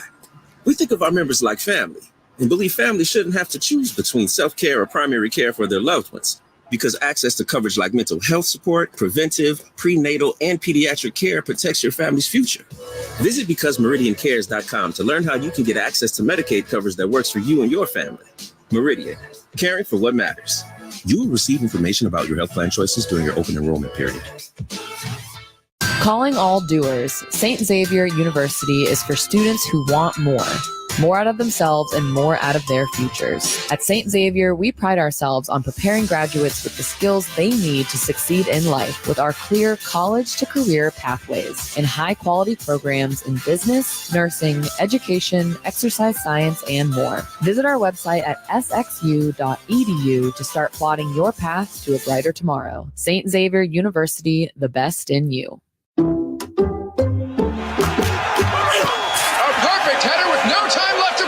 Some people just know that a last-second goal deserves a full team pilot. Those are the people who know to choose Allstate. They know all their hard work pays off, just like they know bundling home and auto pays off too, saving you up to 25%. You're in good hands with Allstate. Bundled savings vary by state and are not available in every state. Saving up to 25% is the countrywide average of the maximum available savings off the home policy. Allstate Vehicle and Property Insurance Company and affiliates, Northbrook, Illinois. You're listening to the Chicago Fire live on 890 WLS AM. Listen to every match on WLSAM.com. Final match day of the season here in MLS as we are back here on the Chicago Fire pre-match show. The Fire at 15th in the East, hosting Nashville SC at 13th in the East. Two sides that have been eliminated from the postseason. We'll take a look at the table in the East. Inter Miami, they've far and away clinched that Supporters Shield. They're north of 70 points, sitting on 71. At this point in the season, with one match left for everybody, more on the line in the East than the West. When you look out West, all 9 spots have been secured. But the biggest headliner later will be LAFC versus LA Galaxy. They're not playing each other, but if Galaxy can get a win or a draw, they should secure first place overall on top of the Western side table. LAFC, well, they need a win, and they need a little bit of help as well from LA Galaxy. They would need them to lose and then win the tiebreaker ultimately. Like we talked about earlier, though, on the East side, 2 spots up for grabs, but DC and Montreal both playing and both just needing a result of any sort to move on. If one of them or both of them loses, that opens the door for Atlanta United or Philadelphia Union. Both those sides would need a win to keep their playoff aspirations alive, and then they would need some help from one of those two, DC United or CF Montreal. Desan, when you look at the playoff picture and what is lying ahead, I mean, Inter Miami, Columbus Crew, FC Cincinnati have all pretty much supplanted themselves in that 1, 2, 3 spot. Orlando City and New York City, that's kind of the other thing, New York City FC, that is. they're playing for that home field advantage in round one. But where's your brain, where's your mind kind of taking you? Think about playoff picture in the Eastern Conference. Yeah, I mean, listen, DC and Montreal are going against pretty formidable opponents. I think Montreal is going against New York, and DC is going against Charlotte, right? Both playoff teams. So it'll be interesting to see that what the teams that are already in the playoffs, what kind of lineups they put forth, because a lot of times, as you know, especially in other sports, football, American football, and like basketball, when teams have already secured their spots, they'll rest their quarterback. Oh, especially in the NFL, right? They'll rest those players. And so sometimes the team that is fighting for their playoff lives or that they're going against is able to take advantage of a weaker, quote unquote, air quotes, roster. So it'll be interesting to see what type of roster or what type of personnel New York and Charlotte put out there as well. Atlanta plays Orlando City. Orlando City, once again, same concept. Who would they put out there? But Orlando is always going to be tough, no matter who they put on. And then Philly plays Cincy. Wow. Now Philly's qualify for the playoffs. Like they're just in the playoffs all the time. They're usually at the top or toward the top. And them playing Cincinnati, man, I just don't know. I really don't know who's going to stay, who's going to make it. You said DC and Montreal just need a result of any kind, and they're good to go. So I would liken that DC and Montreal make the playoffs, with Atlanta and Philly being out. But I don't like former teammate, former Chicago Fire player, head coach for the Philadelphia Union, Jim Curtin, being out of the playoffs. But nevertheless, they've had a really rough year. So, but for me, I think DC and Montreal will maintain their positions. It's fun that there's so much on the line and so many possibilities in the East because, I mean, DC United, like you said, at home for Charlotte. Charlotte's kind of already stable in their position, so you'd expect Chris Benteke and co to get a result of some sort in that one. Montreal's at home, taking on New York City FC. Like we said, New York City FC is right on the wrong side of Orlando. They need a win to have a chance to play that first playoff series with some home field advantage. So that makes that one a little bit tougher for a Montreal side. The other side of that coin is Orlando's at home. Are they going to go for it, trying to get home field advantage in round one, taking on an Atlanta side? They need a win to stay alive as well. And then Philadelphia Union, I mean, they're playing at home versus FC Cincinnati. Probably sounds more difficult a task than it is on paper. Haven't looked at the starting 11s from that match yet, but there's not really a reason for Cincy to go for it in that 3 spot. Philadelphia Union, I feel like them at Subaru Park today, needing a win, playing against a side that you would imagine would be decently, maybe heavily even rotated.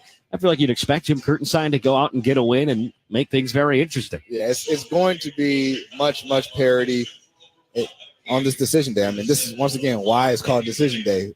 Who's going to take it? Who's going to put the right personnel out? Who's going to surprise all of us? Like you said, Benteke, I think 23 goals he has this year. I wouldn't be surprised if he gets a hat trick tonight and just goes crazy. It's just a casual eyeball. Right? I would imagine he'll score today. No, and then that'll take him up to 43 points. It's just going to be very, very interesting. So we'll be monitoring the scores as we're watching and checking out the Fire against Nashville. A month ago, if you would have told either of us that there would be, come decision day, the 8th and 9th spot still up for grabs in the Eastern Conference, I think we all would have said, yeah, absolutely. And if you said that only the teams in 10th and 11th would actually have a chance, we might have been surprised. That you would have expected, given the parity we've seen in the East, especially in the back half of the table or lower half of the table, if you will, you knew it was always going to be closing down to the wire. No, it definitely was. And like I said, when they extended the playoff positions and the qualification numbers and once again positioning, it made sense that there was always going to be a push for more teams to qualify for the playoffs. And I'm glad that there's so many teams in MLS. The growth, since obviously I came into the league in 2006, both conferences are flying high. But ultimately, you're right. There's only 4 teams vying for those last 2 playoff spots. And you would hope that more. And the Fire, for the longest, for the absolute longest, we're still in contention to make the playoffs, and so that's what you want. But ultimately, you got DC, Montreal, Philly, and Atlanta really, really trying to be on the job tonight to get the job done. I'm glad you mentioned it earlier too. Kind of a banner year for MLS, and just in terms of fan attendance, viewership on Apple TV, in terms of profit as well. It's been a big year all across the board in MLS. When we come back here on the Chicago Fire pre-match show, and we are just 13 minutes away from kick, we'll give you Frank Klopas' final starting 11 of this 2024 season. That's up next on WLS AM 890. It's a busy day. You are running late for work, and up ahead you spot orange barrels. It's a work zone. You've got to think fast. The time is ticking as 2 lanes merge to 1. You have 2 options. Option A, floor it, cut off a trucker, and risk not only an expensive ticket, but your life and the lives of others. Option B, slow down, follow the signs, and add 30 seconds to your commute. Option B selected.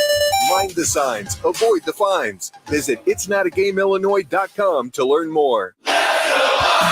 Add firepower to your wallet with the Chicago Fire debit card from Wintrust Community Banks. Open a Chicago Fire checking account and get a $300 bonus with qualifying activities and score a huge 33% savings on select home match day tickets. And with your Chicago Fire debit card, you'll enjoy exclusive discounts at the team store and concessions. So if you're a Fire fan and don't have this card, that's a red card for you, my friend. This is your club, your card. Start paying with Fire today. Visit wintrust.com/fire. Only $100 required to open. No monthly minimum balance or maintenance fees. Member FDIC. At Meridian, we provide quality Medicaid healthcare coverage for all who qualify. We think of our members like family and believe families shouldn't have to choose between self-care or primary care for their loved ones, because access to coverage like mental health support, preventive, prenatal, and pediatric care protects your family's future. Visit BecauseMeridianCares.com to learn how you can get access to Medicaid coverage that works for you and your family. Meridian, caring for what matters. You will receive information about your health plan choices during your open enrollment period. At Hyundai, we make a big deal about the little things, like the little fact that 9 Hyundai vehicles have earned IIHS top safety picks this year, and offering a little thing called America's Best Warranty, because delivering safety and quality, pretty big deal. Visit your nearest Hyundai dealer today. Hyundai, there's joy in every journey. Lease the Tucson for $239 a month or get 1.99% APR for 60 months. Visit your local Chicago and Northwest Indiana Hyundai dealer today. Offers end October 31st. Call 224-661-0068 for details. You're listening to the Chicago Fire live on 890 WLS AM. Listen to every match on WLSAM.com.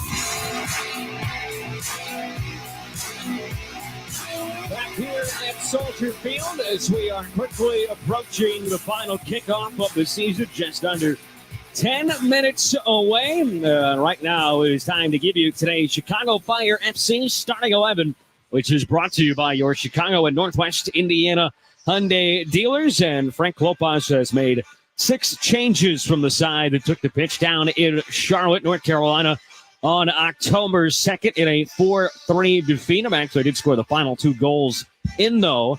Chris Brady back in net, as you'd expect. It's a back 4 in what really looks like a 4-5-1. With Jonathan Dean, Mauricio Pineda. Pineda celebrated his birthday earlier this week. Tobias Sahlquist, Arno Suke, new look back 4. In the midfield, you've got Chris Mueller back out there on the left wing. Kellen Acosta wearing the captain's armband, scored his 3rd goal. That matched a career high last time out. Brian Gutierrez, him and Chris Brady made some headlines during that 17-day off break, as well as they were both named in that body armor 22 under 22. Brady was 13th overall. The lone keeper on the list, and Brian Gutierrez finished in the top 5 as well, 4th.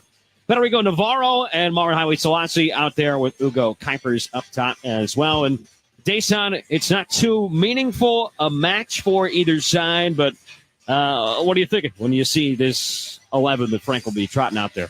Yeah, I mean, obviously some names and faces that we haven't seen a lot, at least recently. Obviously, Mauricio Pineda and then Jonathan Dean playing left back, right? Normally a right back, but he's playing left back. And obviously, Aragoni has played in that position. Suke has played in that position. So very interesting to see those 2 back in the lineup. But then, and then Freddie Navarro, he'll be probably mainly that number 6, trying to break up passes and cause havoc in the midfield.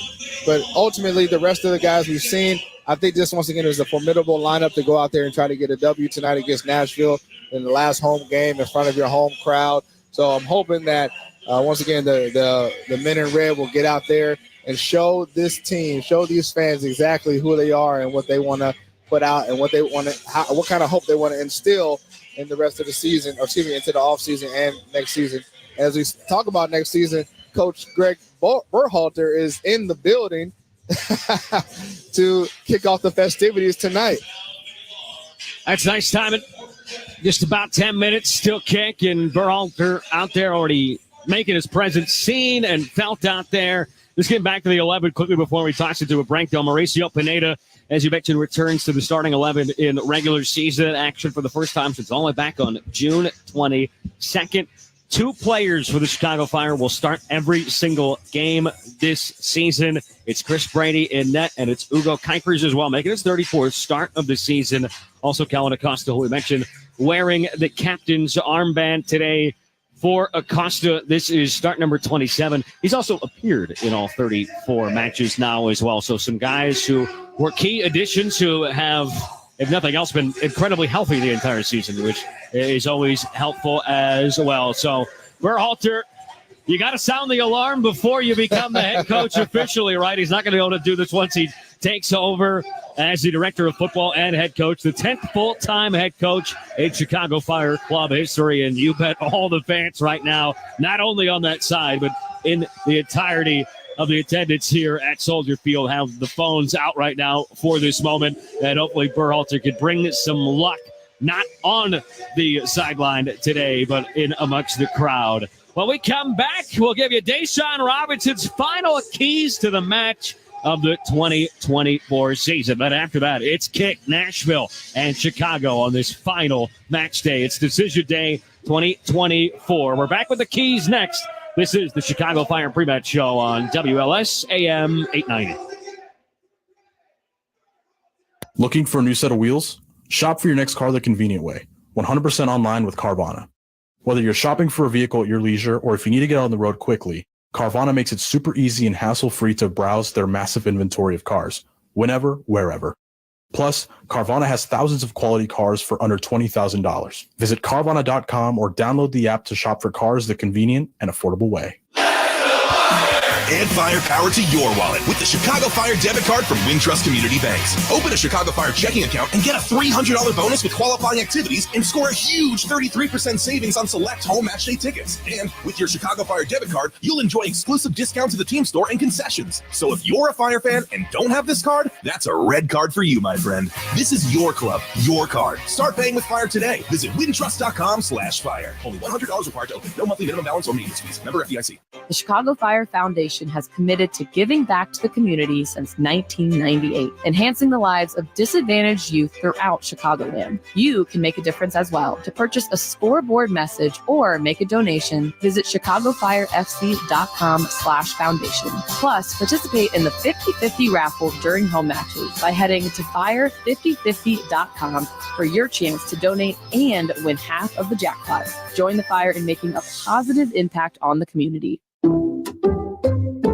Some people just know how to make halftime adjustments. All right, check this out. We're playing 3-5-2 this half. Getting the ball. Those are the people who know to choose Allstate. Got it? He knows he's got his second half strategy down to a science. Just like his savings strategy with DriveWise, where he gets a personalized price based on how he drives. Another way, you're in good hands with Allstate. Not available in every state, subject to terms and conditions. Savings vary. In some states, your rate could increase with high-risk driving. Allstate Fire and Casualty Insurance Company and affiliates, Northbrook, Illinois. You're listening to the Chicago Fire live on 890 WLS AM. Listen to every match on WLSAM.com. Well, we're right up against the national anthem, but this is the Chicago Fire pre-match show with both sides taking the pitch. And everybody's going to rise, and I think we're going to have to toss it to a break and come back with your key station because we're about to do the national anthem. We didn't time this out too perfectly. We're 4 minutes away from kick. We'll step aside and come back with Deshaun Robinson's final keys to the match. It's an extra tease. It's quite the build-up, Deshaun. I hope you got plenty for the fans and listeners here on this final match day. We'll come back with that right after this break on WLSAM 890. Looking for a new set of wheels? Shop for your next car the convenient way. 100% online with Carvana. Whether you're shopping for a vehicle at your leisure or if you need to get on the road quickly, Carvana makes it super easy and hassle-free to browse their massive inventory of cars, whenever, wherever.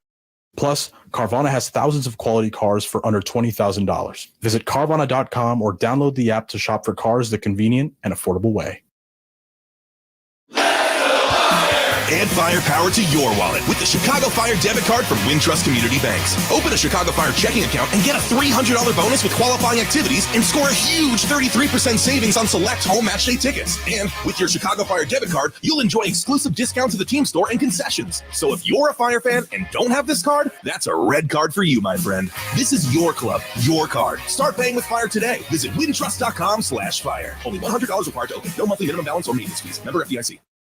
The Chicago Fire Foundation has committed to giving back to the community since 1998, enhancing the lives of disadvantaged youth throughout Chicagoland. You can make a difference as well. To purchase a scoreboard message or make a donation, visit chicagofirefc.com/foundation. Plus, participate in the 50/50 raffle during home matches by heading to fire5050.com for your chance to donate and win half of the jackpot. Join the Fire in making a positive impact on the community.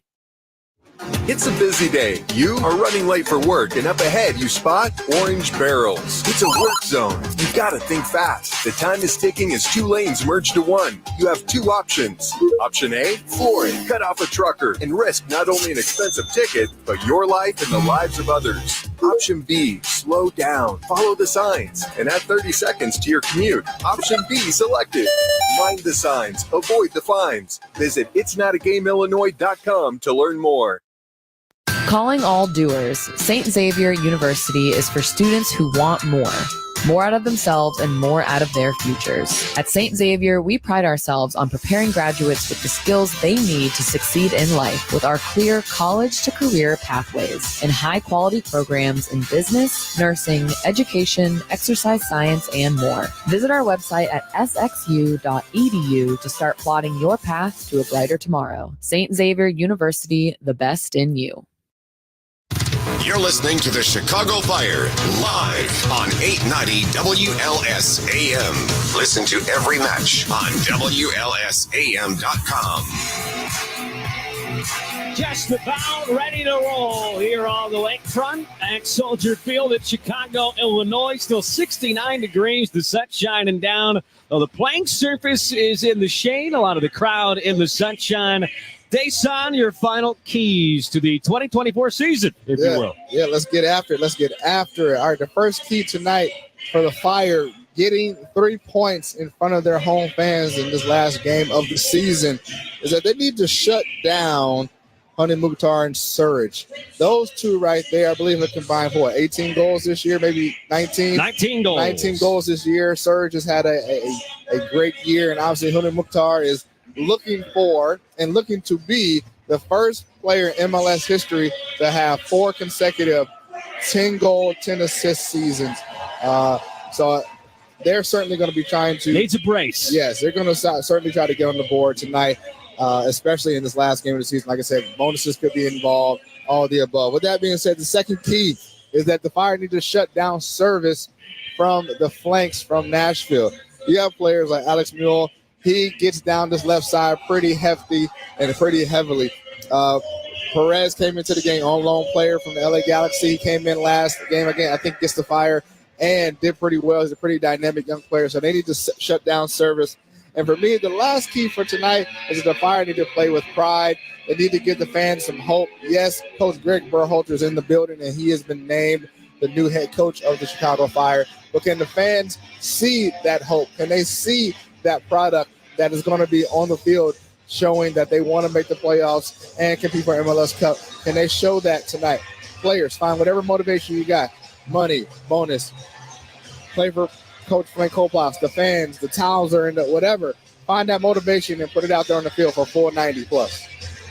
With the towels waving here at Soldier Field and kickstart my heart blowing through the speakers here in the Windy City. It's Nashville SC and the yellow tops, the black shorts, and the yellow socks getting us started. They're moving right to left. The Fire, the men in red, adorned in all red as Harno Suke heads a long ball out just in front of us. And it's an early throw-in for Nashville SC. They've won 8, they've dropped 16, and drawn 9. Sitting on 33 points, 13th in the East. Both these sides already eliminated from the postseason, like we talked about. The Fire 7 wins, 17 defeats, 9 draws as well, 30 points, sitting in 15th. Here is Wheel on the left side, lays it off for Hani Mukhtar. Out wide for Surridge, good overlapping run. This is Taylor Washington who gets a starting nod. 7 changes for B.J. Callahan from their last match as Jonathan D touches this away from Jonathan Perez, who you just mentioned. A couple of number 24s going right at it on the far side, and Dean urged to throw it for Chicago. So what can Chicago do in front of the home crowd? Looking for their 90th win all time here at Soldier Field in what is Frank Lopez's last game at the helm. Jonathan Dean loses out now to Perez on the far side. Perez towards the corner flag, trying to work his way around the Fire. Left back today was generally a right back, and Dean. This will be out over the end line for a Chris Brady goal kick. Scary when it gets into that corner because in the 19th minute down in the Music City, that's pretty much exactly where Hani Mukhtar released across into the box. The Fire had a 3-on-1 advantage numbers-wise, but Sam Surridge, who you mentioned, got the header goal. 1-0 inside 20 minutes. That was the final. Neither team scored over the last 70 minutes a month and a day ago. Yeah, Nashville game that the Fire had. Ugo Kuipers forces a turnover here. So on top of the circle, Brian Gutierrez now working his way forward. Has a run from Chris Mueller on the left-hand side. It's still Mueller. Cuts it in on his right, lays it back for Kellen Acosta. Takes a touch, squares it out wide towards Arno Suke. Lines up across. It's deflected right back towards him, though. And that'll take the sting out of this attack. As I was mentioning, last game against Nashville FC down in Nashville was not the greatest looking game that the Fire put out from an aesthetic standpoint. Lost 1-0, kind of a crazy header that Surridge scored. Just a slow back across the face of Brady. It was in the air forever. Just a floater. And then basically from there, the Fire did not display any type of attacking prowess. They didn't show that they really wanted to win the game. We were waiting for them to push, press, go and attack with some sort of prowess and fortitude, and it just never materialized. So hopefully that will not be the case tonight, and they will show the fans who they are and what they're about. Hani Mukhtar fouled in the middle of the park. It's the first free kick. It's coming on Nashville, so outside of that center circle, though. Our head referee tonight is John Freeman. His assistants are Peter Balchunas and Jason White. The fourth official is Fotis Bizakos. And on VAR tonight is Alejandro Mariscal. Into the middle it goes for Anunga, looking forward for Hani Mukhtar, who's making that vertical run through the middle. It's deflected right back towards Anunga. Lets it back for Julian Gaines, who's making just his second start of the season, his 4th appearance. Part of those 7 changes, including 3 of the back 4. It's just Walker Zimmerman, who's the lone member of that defense, who's a returner, if you will, from their last match, which was back on October 6th. They lost 3-1 at the hands of NYCFC, and they were already down 1-0 at this point. It legitimately took 17 seconds for Santi Rodriguez to find the back of the net. That was wild, but if you watch that game and you watch the highlights of that game, Nashville had a good amount of chances. Walker Zimmerman, as you just mentioned, had an incredible chance about 6 yards out off of a corner, and as the ball was bouncing around, he just was not able to keep that ball down and send it over the middle, over the crossbar. So Nashville had chances. So they were dangerous. Even though they lost 3-1, they were dangerous in that game against New York City FC, a playoff team. So I wouldn't be surprised if we see some of that tonight. Long ball over the top of the right channel.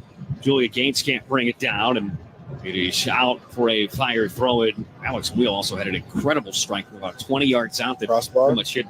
Post, was it? Yeah, post crossbar. I mean, it pretty much hit the corner. Yeah.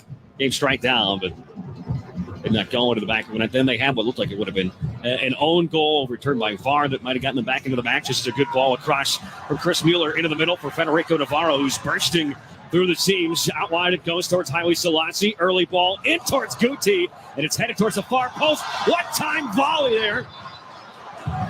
And it is ultimately sent over the end line. Boy, that felt kindly at the back post for Ugo Kuipers, who hit it with authority, laced it right to the keeper in Elliot Panico, who's making just his 5th start of the season. Almost an unbelievable finish. I mean, just a great breakout from Fede Navarro, playing the ball out to Haile Selassie.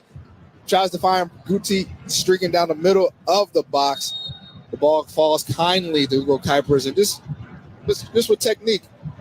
Haile Selassie goes short, gets it right back for Gutierrez outside of the boot. Guti squares it across the top of the box. It's sent out towards Kellen Acosta, who controls it. Sends it to the top of the circle with Federico Navarro. They'll cycle it around towards Chris Mueller. Mueller making a great run. It towards the 18, gets into the area. Lays it out wide for Jonathan Dean. His cross is deflected back towards the top of the 18. Federico Navarro's there. Good stretch here from the men in red who have everybody forward in front of the center circle. Navarro right back out for Arno Suke. Very different looking back four with Dean, Pineda, Salquist, and Suke tonight. Navarro can't get a lunging touch in here, and it's picked up by Sam Surich. We'll just slow this down a little bit. You've got Taylor Washington, Josh Bauer, Walker Zimmerman, and Julian Gaines, the back four for Nashville. The only four that played their last time out in a starting role, Sam Surich, Alex Muil, Hani Mukhtar, and, of course, Walker Zimmerman.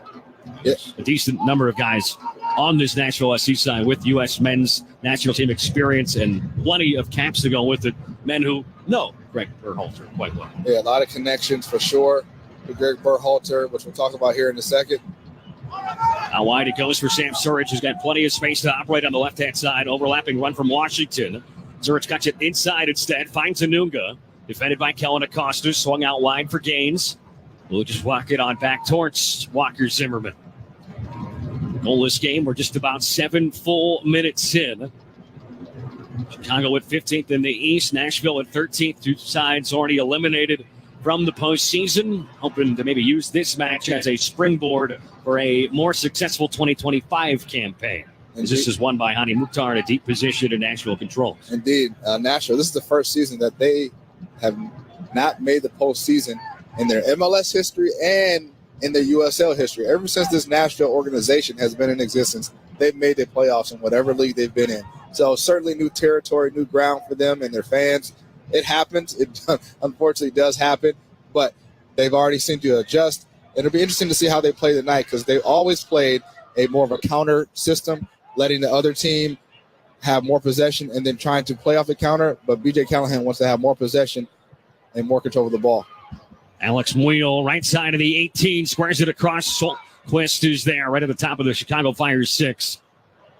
Chicago can't break the lines on the left-hand side. It's kept in by Gaines. Picked up by Perez. Set back into the middle towards Hani Mukhtar, who's sitting on 8 goals and 10 assists. Like you said, based on 2 goals would be massive for him to get back to double-figure goals and assists for another successive campaign. 1 assist tonight, and he'd reach exactly 11 for the 3rd straight season as well. Finished that 2022 MVP season with 11 assists. That year, that went with 23 goals and 34 goal contributions. Surich skips by Suke. It's still Surich. Lays it back for Hani Mukhtar outside the 18. Closed out quickly by Kellen Acosta. And the shot from Surich is redirected out towards the corner flag by Arno Suke. Now kept alive by Marin Haile Selassie. Kind of blind from us. You couldn't see that vantage point in the corner. Mukhtar to Perez. Now right back to the former MLS MVP. Louis Gaines out wide.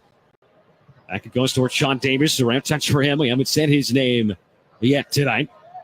9 minutes gone by. 0-0 game. 1 shot so far, and it was a one-time effort on a deflected cross that fell kindly for Hugo Kuipers as Hani Mukhtar picks us up in the middle, but came back to an offside position. Flag raised on the far side. Yeah, Hani Mukhtar is such a dangerous player. A little bit of a hybrid because his body type, maybe the way he plays, is a little bit more of a 7 or 11 a winger type. But he obviously is a forward. He's a striker. He drops fairly deep and has been a creator as well. Like you said, 10 goals, 10 assists in 3 straight seasons in MLS. I mean, that is certainly the ability that a lot of players don't have. A lot of players are one-dimensional, right? They can score goals, but the assists aren't there. Or they're a great distributor, but the goals aren't there. But Mukhtar certainly has both of those competencies and has shown that in 4 straight years. Wow, and Haile Selassie picks it up, hugging the near side touchline. Spurting on an angled run towards the near post. Cuts it back as Arno Suke right behind him. Haile Selassie cutting it inside himself. Now plays it back towards Suke. Right back into the middle it goes for Kellen Acosta. Squares it towards Brian Gutierrez. Number 4 on the 22 under 22 that came out during this 17-day layoff for Chicago. It's out right in front of us for a Fire throw-in. We'll keep you updated on the scores from around the Eastern Conference. Toronto's not in action because they've already played 34 matches. The other 14 teams are all playing right now in the same window. Philadelphia Union, a massive early goal. They have a 1-0 advantage at home versus FC Cincinnati. Same with a massive goal away from home for Atlanta United. They lead Orlando City 1-0. Columbus has a 1-0 lead on the road. That game doesn't really matter too much. New England also leads Miami down in South Florida 1-0. That game also not too terribly important. But the impactful ones, there's 5 of them. We'll let you know about those as we go. Or 4 of them, I should say, that have real playoff implications. Jonathan Dean plotting along the left-hand side has Chris Mueller out wide towards the corner flag, sends it his way. Mueller takes to his right, cuts it to his left towards the end line, gets a cross away towards Kuipers, but it's headed away by Bauer. Balls for Haile Selassie. Back it goes for Suke. Tried to pick out Ugo Kuipers inside the 18, but could not. Whizzes by his left boot, and it's out for an Asheville goal kick. Really excellent attack on the left-hand side by Jonathan Dean. Dishing that ball off to Chris Mueller, who takes his defender one-on-one down the end line and is able to get a good cross off with his left foot right before it does go out of bounds. Unfortunately, the ball fell to Suke, who didn't make the greatest decision with the pace of his pass, but nevertheless, a good breakout from Jonathan Dean and Chicago Fire down that left-hand side. Jonathan Dean on the left side of the back line, and he's looking strong out there so far. It's Mylan Haile Selassie almost just took it right off the boot of Taylor Washington in a very advantageous spot. As Panico will not panic here and gets rid of it quickly.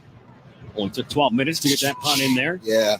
Panico in the lineup for Joe Willis, who had played 30 of the prior 33 matches. It started 29 of them this year. And Willis, the 36-year-old veteran from St. Louis.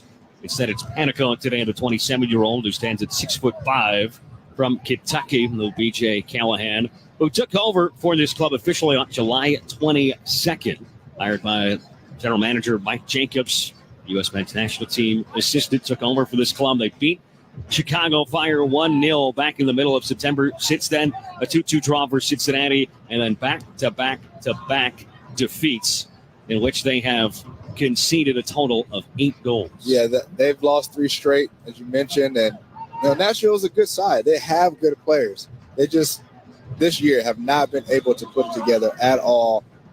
They certainly, obviously, have the stars, the guys who have put the ball in the back of the net, but some of the stats, I mean, they're one of the lower scoring teams in MLS. They've scored the second lowest amount of goals, 34 in MLS.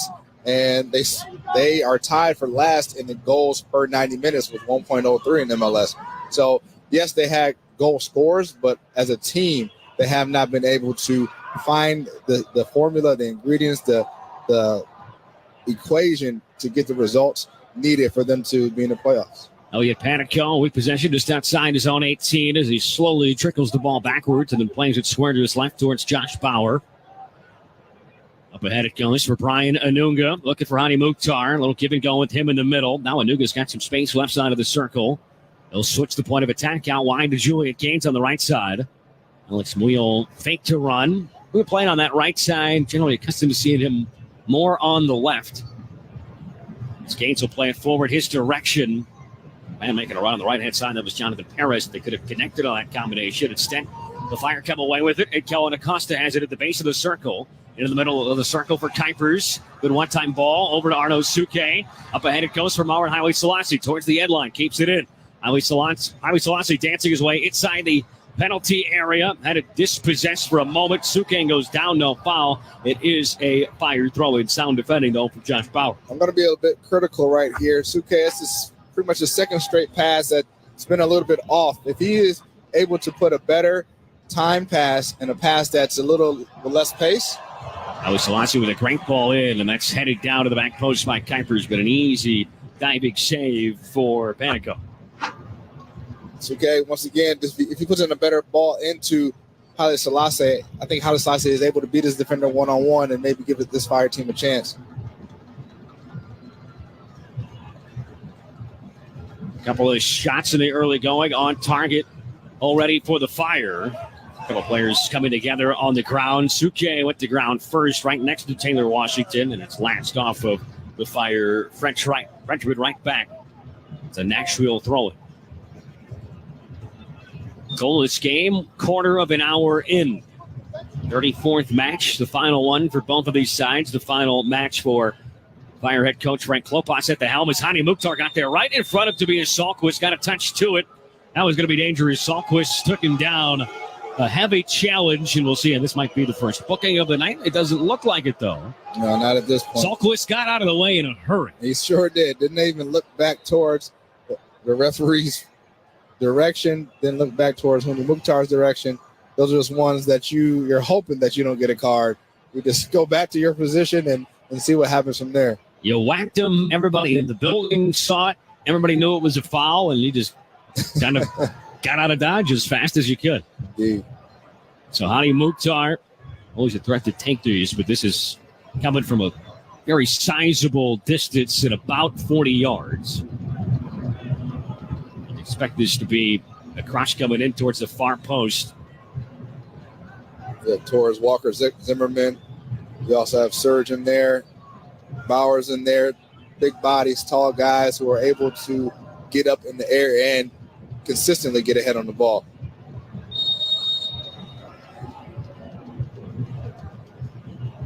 Jonathan Perez goes short instead towards the near post, and the cross is deflected away by Kuipers. It was Taylor Washington who made that initial run and got the ball.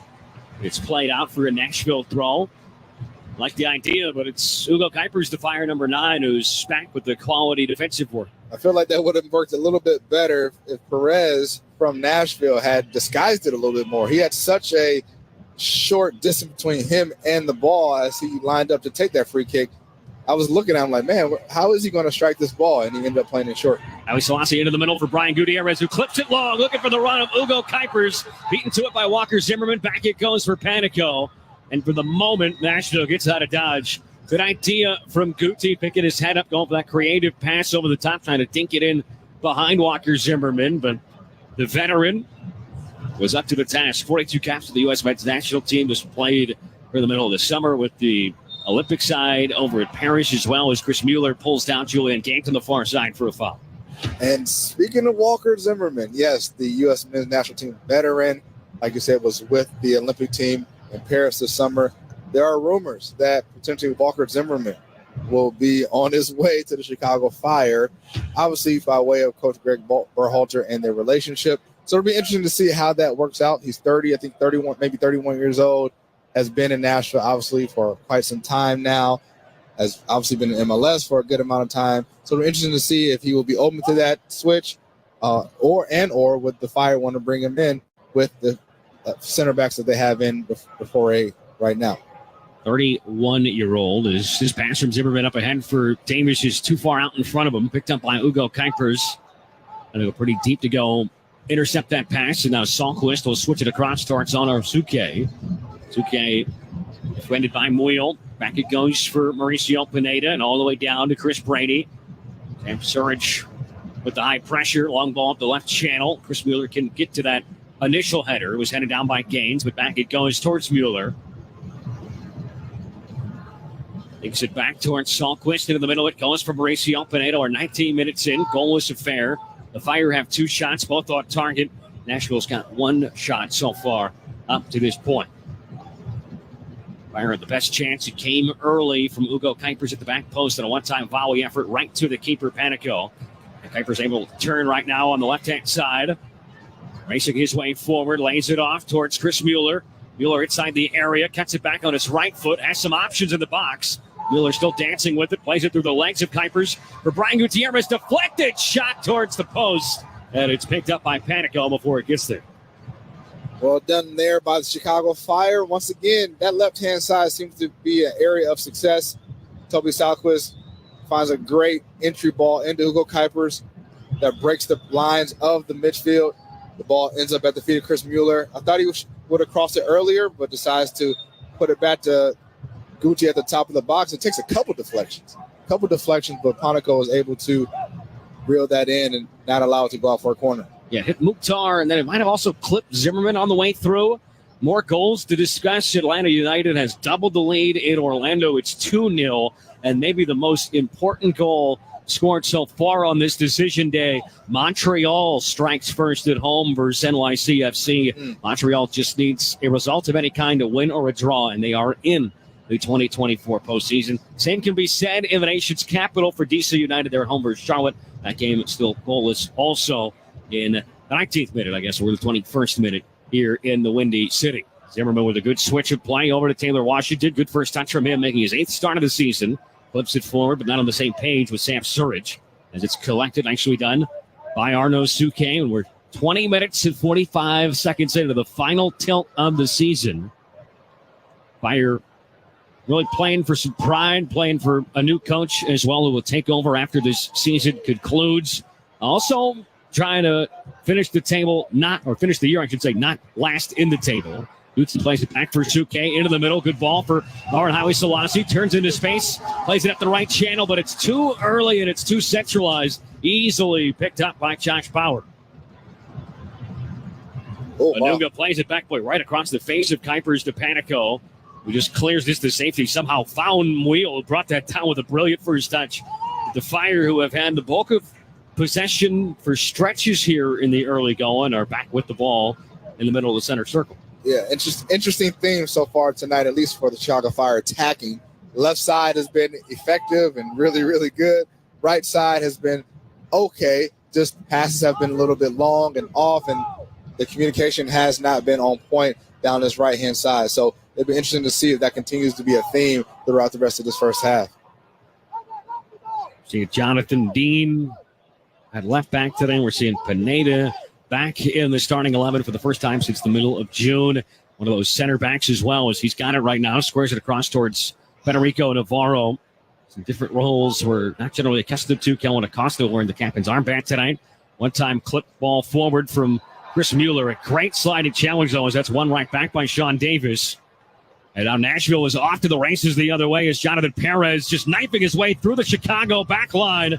And his shot is deflected out over the end line by Federico Navarro. A menacing, quick run for Perez. This is his 4th start of the season. He wins the first corner of the night. You can see why Nashville brought him in on loan from the LA Galaxy. Perez, just a dynamic player. Shot, looked like a shot out of a rocket right there. Got picked up the ball about at midfield and just drove all the way deep into the Fire box. It's a first corner of the night for Nashville. Chicago did have one early. Hani Mukhtar clips it towards the back post. Headed away by Pineda towards the penalty spot. Second header won by Chris Mueller. Fire will clear their lines as it's picked up by Taylor Washington in the middle of the park. Looking up the left-hand side, clips it forward towards Walker Zimmerman, who skies for the header, but just a glancing one out for a goal kick. Really glad he missed that because that matchup was certainly in favor of Walker Zimmerman. Matched up with Arno Suke, and Zimmerman's such a good player in the air, towering over a bit of a smaller player in Suke. So glad that he wasn't able to spear that toward the goal at all. It's a beautiful fall evening here on the coast and the banks of Lake Michigan and Soldier Field. Just a great setting for a season finale between Nashville SC and Chicago Fire. 24th minute. Goalless so far between these two sides. At this point, it was 1-0 Nashville and the Music City a month ago, and that was ultimately the final. You said it was a game that wasn't too aesthetically pleasing from the Fire. I would say overall it was not too aesthetically pleasing when these two sides met. Nashville got the early goal and then really just held back and held their line the whole time. Brilliant ball forward up for Jonathan Dean. Dean cuts it back onto his right foot, lays it off for Chris Mueller. Mueller dancing, gets to his left, gets a low cross away towards the top of the 6. It deflects back out for Suke, whose shot is glanced off of Alex Muehl. It's over the crossbar. Oh, wow. Yeah, that's a boy, this certainly took a deflection, and now I think this is almost an overturned call. Initially, they said goal kick. Getting a little help there. It's the second corner of the night for the Fire. Chris Mueller is on the attack. He's in attack mode tonight. His passing, his crosses, his pullbacks have been effective, certainly, and it's really good to see him back on his game.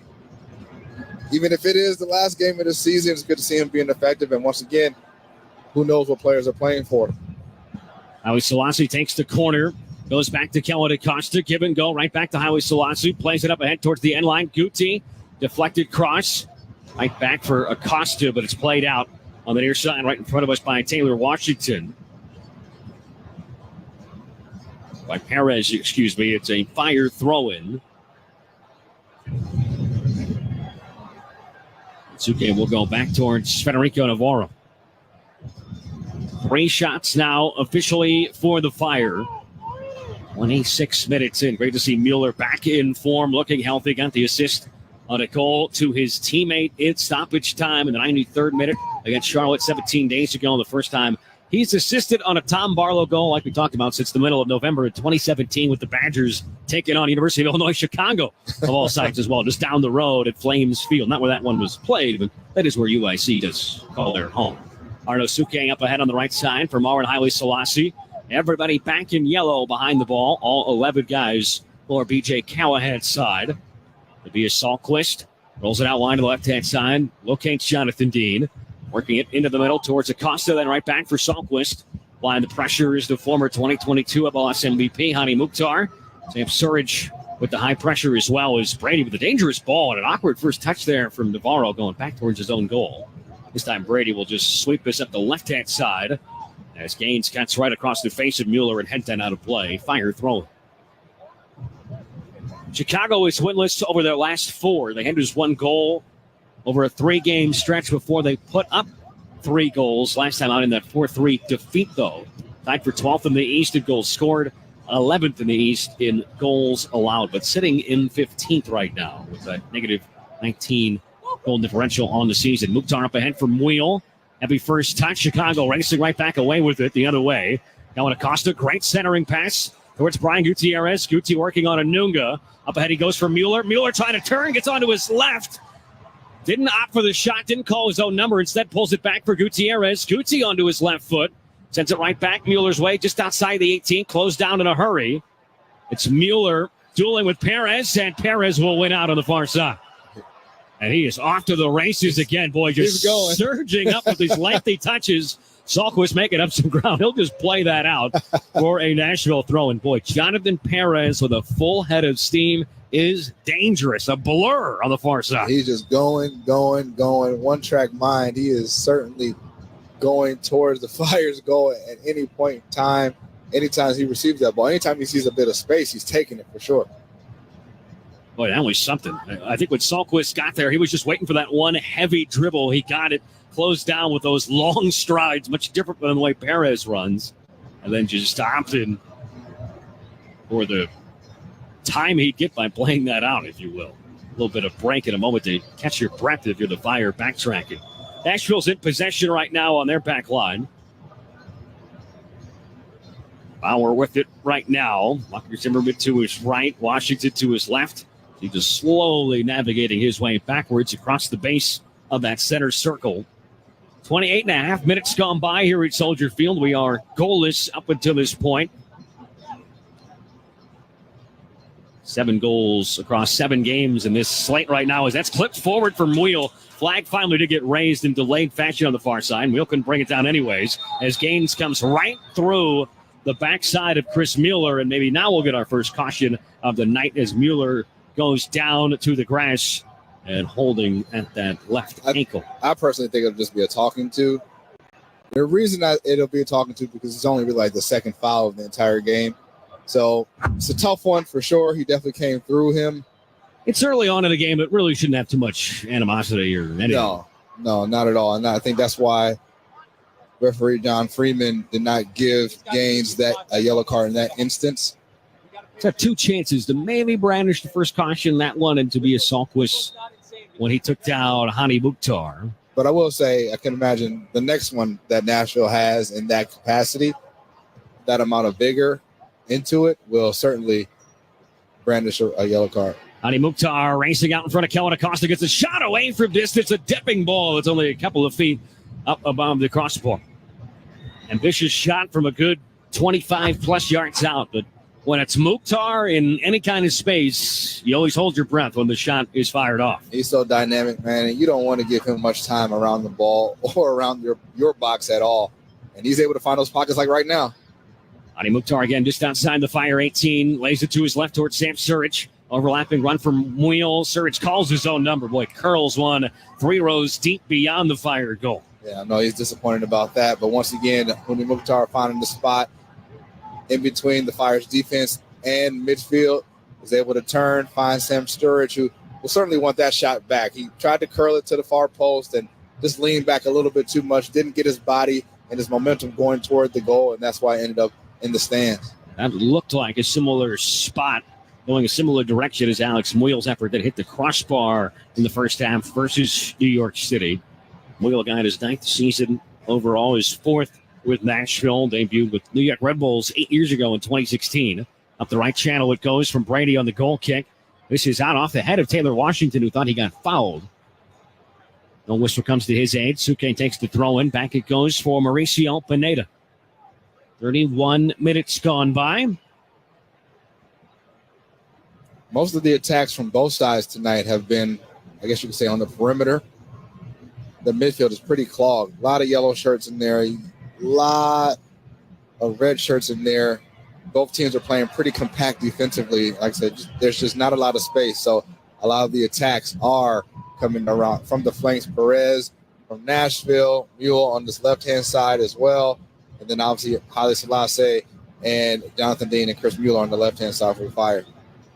I believe the only time there was any kind of an attack in the middle was Hani Mukhtar just a few minutes ago, where he picked up the ball in the middle of the park.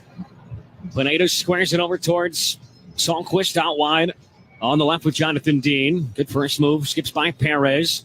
Mueller plays it right back to him. Good combination on this left side. Back for Jonathan Dean. And Federico Navarro making a run in the middle, but he'll send it all the way back down towards Mauricio Pineda. Sweeps it across towards Suke. One-time ball back into the middle for Haile Selassie. Goes down by a couple of men in yellow, but a great ball, great vision to pick out Federico Navarro. And now Brian Gutierrez passes it ahead, but Walker Zimmerman steps right in front of Kellen Acosta. Takes it back for Nashville SC. Now Sam Surge making a run. Sends it out to the left-hand side for the overlapping Alex Muyle. At the top of the box it goes for Hani Mukhtar, and now just about everybody back behind the ball for Chicago. Julian Gaines on the right. Gets a cross away, headed right back down into a centralized spot by Jonathan Dean. Ellen Acosta clips it up ahead, but Adungia picked it up for Nashville. And the visitors maintain possession with 12 and a half minutes left in this opening half. A half that up until this point, you would not imagine we would see too much stoppage time at the end of. No, not at all. And like I mentioned, both teams seem to be pretty locked in defensively. Had very few chances, some here and there, but both teams are once again playing compact. Seems like they're working it out. They're trying to make sure that the opposing team does not score and making it more difficult for them to even get a shot off. It's been a subdued atmosphere through the first 33 minutes here at Soldier Field. The loudest the home faithful have been so far as Chris Mueller steps in front of the passing lane, intercepts the ball. Intended for Hani Mukhtar. Chicago has it now with Arno Suke. The loudest the home crowd was when Greg Berhalter came out, announced his presence, and then sounded the alarm as well. Yeah. He's here enjoying the night. Talked to our head of media here at Chicago Fire, Jamie Chin, and we mentioned that Greg Berhalter is here tonight enjoying the game, watching, checking it out, had a lot of pregame commitments and things of that nature, and certainly is enjoying himself watching this Men in Red side for the first time as a spectator. I should say the last time as a spectator, because he will be taking over the reins here soon. Sam Surich on the left-hand side cuts into the 18, lays it off for Washington. First-time ball all the way across the face of goal to the back post, headed down by Jonathan Dean, cleared away by Chris Mueller. Diagonal ball that Hugo Kuipers races after, but it's picked up by Bauer. Right out wide it goes for Washington. Gets a good cross in. Wheel picks it up. Dispossessed as Federico Navarro got a crucial touch in there. Kuipers trying to spring this counterattack for Chicago. Good movement there from Brian Gutierrez to create a glimmer of space. But backtracking, Chris Mueller clipped his man, Julian Gaines. And it's a free kick for Nashville as the Bluebirds rain down. This is the loudest this crowd has been since Berhalter sounded the alarm. Yeah, the Fire faithful are not happy about that. Not the best touch from Chris Mueller, and fans and Men in Red did not see much in that tackle from Chris Mueller on Jonathan Gaines. But nevertheless, referee John Freeman said there was enough in it to make the call.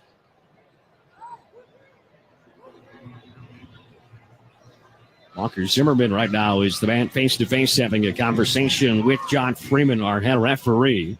Haven't seen a caution brandished towards either side. Up at the point as Hani Mukhtar is the lone Nashville player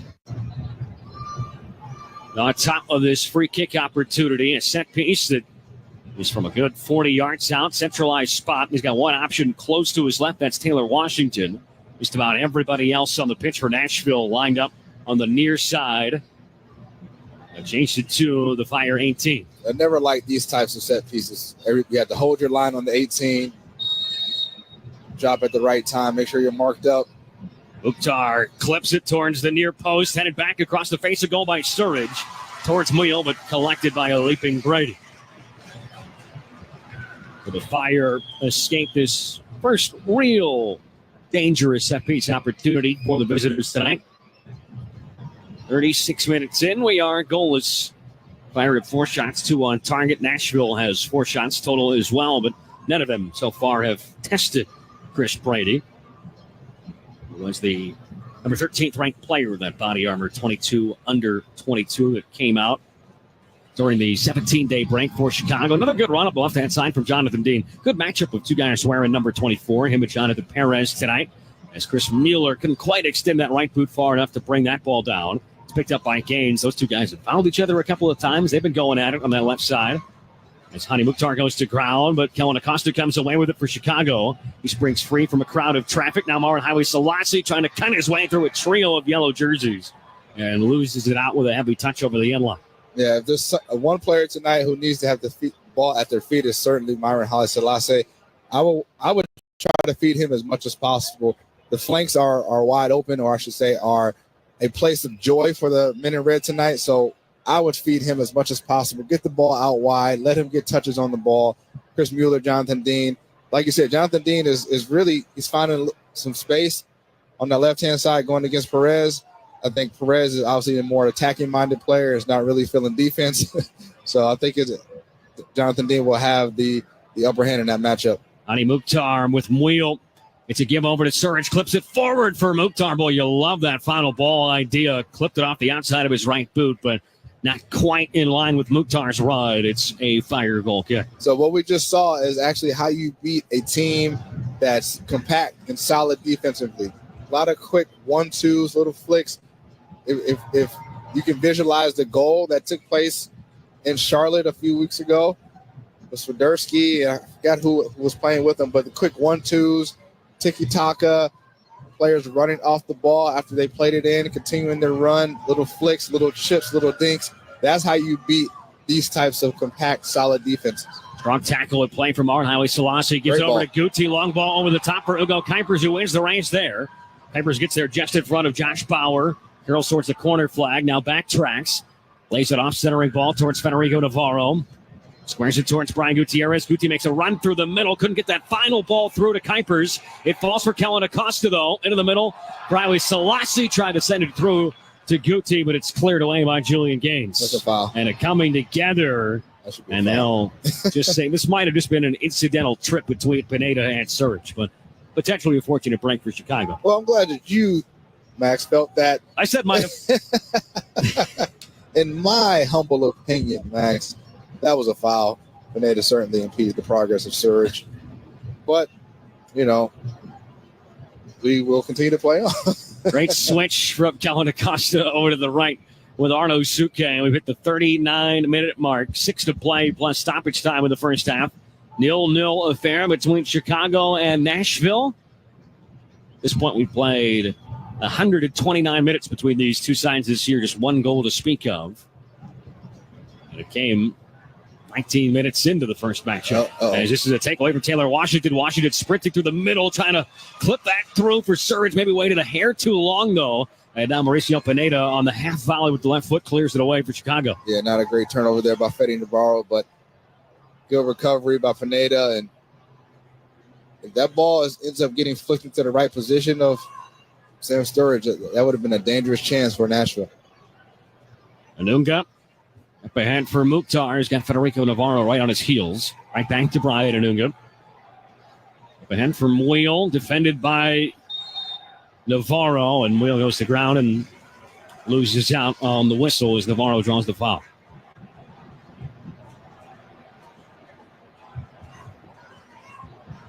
"40 minutes gone by here at Soldier Field. Fire looking for win number 8 of the season. Nashville, they're sitting on 8 right now. Suke up this near touchline for Haile Selassie. Got a touch to it. But Washington with a great centering ball towards Perez, who picks it up. Lays it back for Davis. Anunga now back into the middle. Center of the circle towards Walker Zimmerman, who's got time and space to operate. Quarterbacking this offense. Out wide it goes for Julian Gaines. So there's a little bit of a two-handed shove there for Chris Mueller. Nashville has created 6 shots now to Chicago's 4. Visitors 1 shot on target. Brady's got a save. 2 coming for Chicago as this is clipped over the top. Salquist gets there with his hand right in front of Hani Mukhtar and plays it out on the far side for a throw.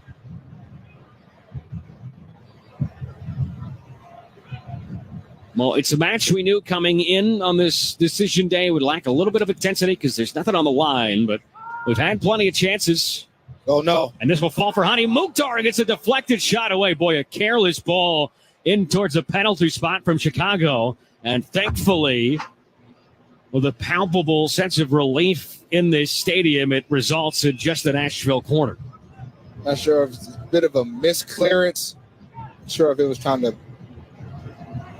It was an attempted toe ball, but just a mistake that falls right at the feet of one of the best players, one of the best goal scorers. Last person you want to see that fall. Yeah, in MLS, and thankfully he wasn't able to put that in the back of the net. It was a bit of a deflection that kept it out. Mukhtar will take the corner. Second of the night for Nashville as he whips it in towards the back post. Headed back across the face of goal. Brady's there, leaping skyward. Went up for it as well at the same time. Crucial grasp there from the young keeper. Very crucial grab. Like you said, Sturridge, got his head on the ball once again with another floater toward the back post, and this time Chris Brady was able to curl and bring it in. Bananas pass up ahead, intercepted by Washington. Guti got there right at the same time as Anunga, but it's Guti that gets whistled for the foul. Orlando City has pulled one back at home in Central Florida, trailing Atlanta United 2-1 now in the 42nd minute. Inter Miami also is pulling back at home. They trail New England Revolution. That match does not matter. Atlanta fighting for their playoff lives. Orlando fighting with New York City FC for that 4th spot in the East. And while New York trails on the road, Orlando trails at home. Hani Mukhtar will take this free kick. One-man wall. It's Brian Gutierrez, 35 yards out. Mukhtar sends it towards the back post, but it's over the head of Walker Zimmerman and out innocuously for a Brady goal kick. Yeah, a few minutes left here in the first half, and most of the chances for Nashville as of late have come off of fire mistakes, and so that's something that they'll need to talk about during halftime and discuss. And hey, listen, we're playing pretty good. We're playing pretty solid. Don't give them this game. Don't give them an opportunity to make us, put us down, and then we're climbing and fighting in a different way than we need to. Anunga with the lengthy scissors kick there as he clears it out towards Pineda. We'll let this track out for a fire throw-in. Suke will tank it right in front of us. Minute 5 seconds left, plus however much stoppage time we get. We'll see the board come up soon from Fotis Pizakos. Can't imagine it would really be more than 1 minute. We haven't had any kind of review, any kind of injury either. I wouldn't be surprised if there was no minute. He might call it right at 45. I don't think you and I have ever had.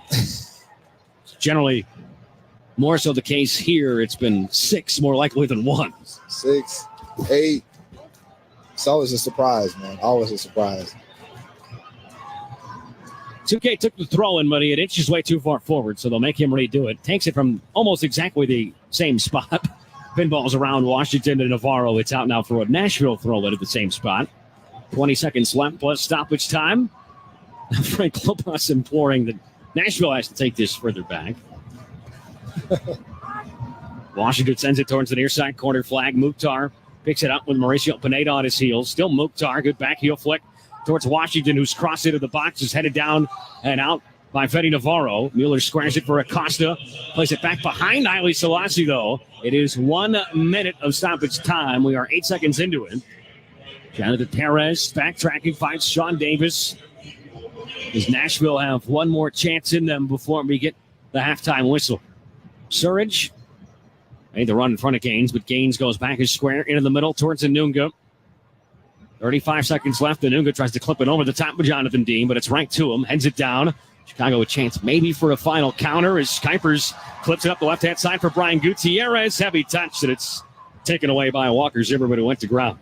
Yeah, great slide right there by Walker Zimmerman, U.S. national team defender, cleaning up at the last second, the last-stitch effort to make sure Guti does not get an opportunity to find it back in the net with less than a minute left in the first half. Long throw in. Kellen Acosta is going to be shielded away from this. Walker Zimmerman will watch it out for a goal kick that won't come because there is the halftime whistle from John Freeman. A rather lackluster first half and 45 minutes in the books. It's 0-0, Chicago Fire and Nashville SC. We are back with the Chicago Fire halftime show coming up after this on WLS AM 890. Looking for a new set of wheels? Shop for your next car the convenient way. 100% online with Carvana. Whether you're shopping for a vehicle at your leisure or if you need to get on the road quickly, Carvana makes it super easy and hassle-free to browse their massive inventory of cars, whenever, wherever. Plus, Carvana has thousands of quality cars for under $20,000. Visit Carvana.com or download the app to shop for cars the convenient and affordable way. The Chicago Fire Foundation has committed to giving back to the community since 1998, enhancing the lives of disadvantaged youth throughout Chicagoland. You can make a difference as well. To purchase a scoreboard message or make a donation, visit ChicagoFireFC.com/foundation. Plus, participate in the 50-50 raffle during home matches by heading to Fire5050.com for your chance to donate and win half of the jackpot. Join the Fire in making a positive impact on the community. A perfect header with no time left to play. Some people just know that a last-second goal deserves a full team pilot. Those are the people who know to choose Allstate. They know all their hard work pays off. Just like they know bundling home and auto pays off too, saving you up to 25%. You're in good hands with Allstate. Bundled savings vary by state and are not available in every state. Saving up to 25% is the countrywide average of the maximum available savings off the home policy. Allstate Vehicle and Property Insurance Company and affiliates, Northbrook, Illinois. It's halftime for the Chicago Fire on WLS AM 890. Now, Max and Nason.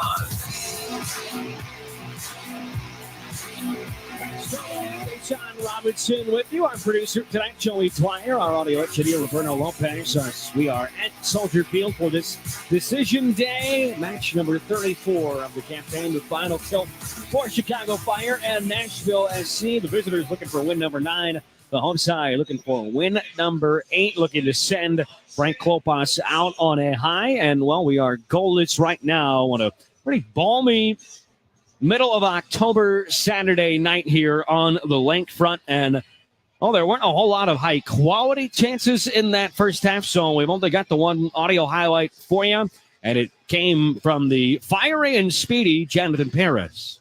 And now Nashville is off to the races the other way as Jonathan Perez just knifing his way through the Chicago back line, and his shot is deflected out over the end line by Federico Navarro. A menacing, quick run for Perez.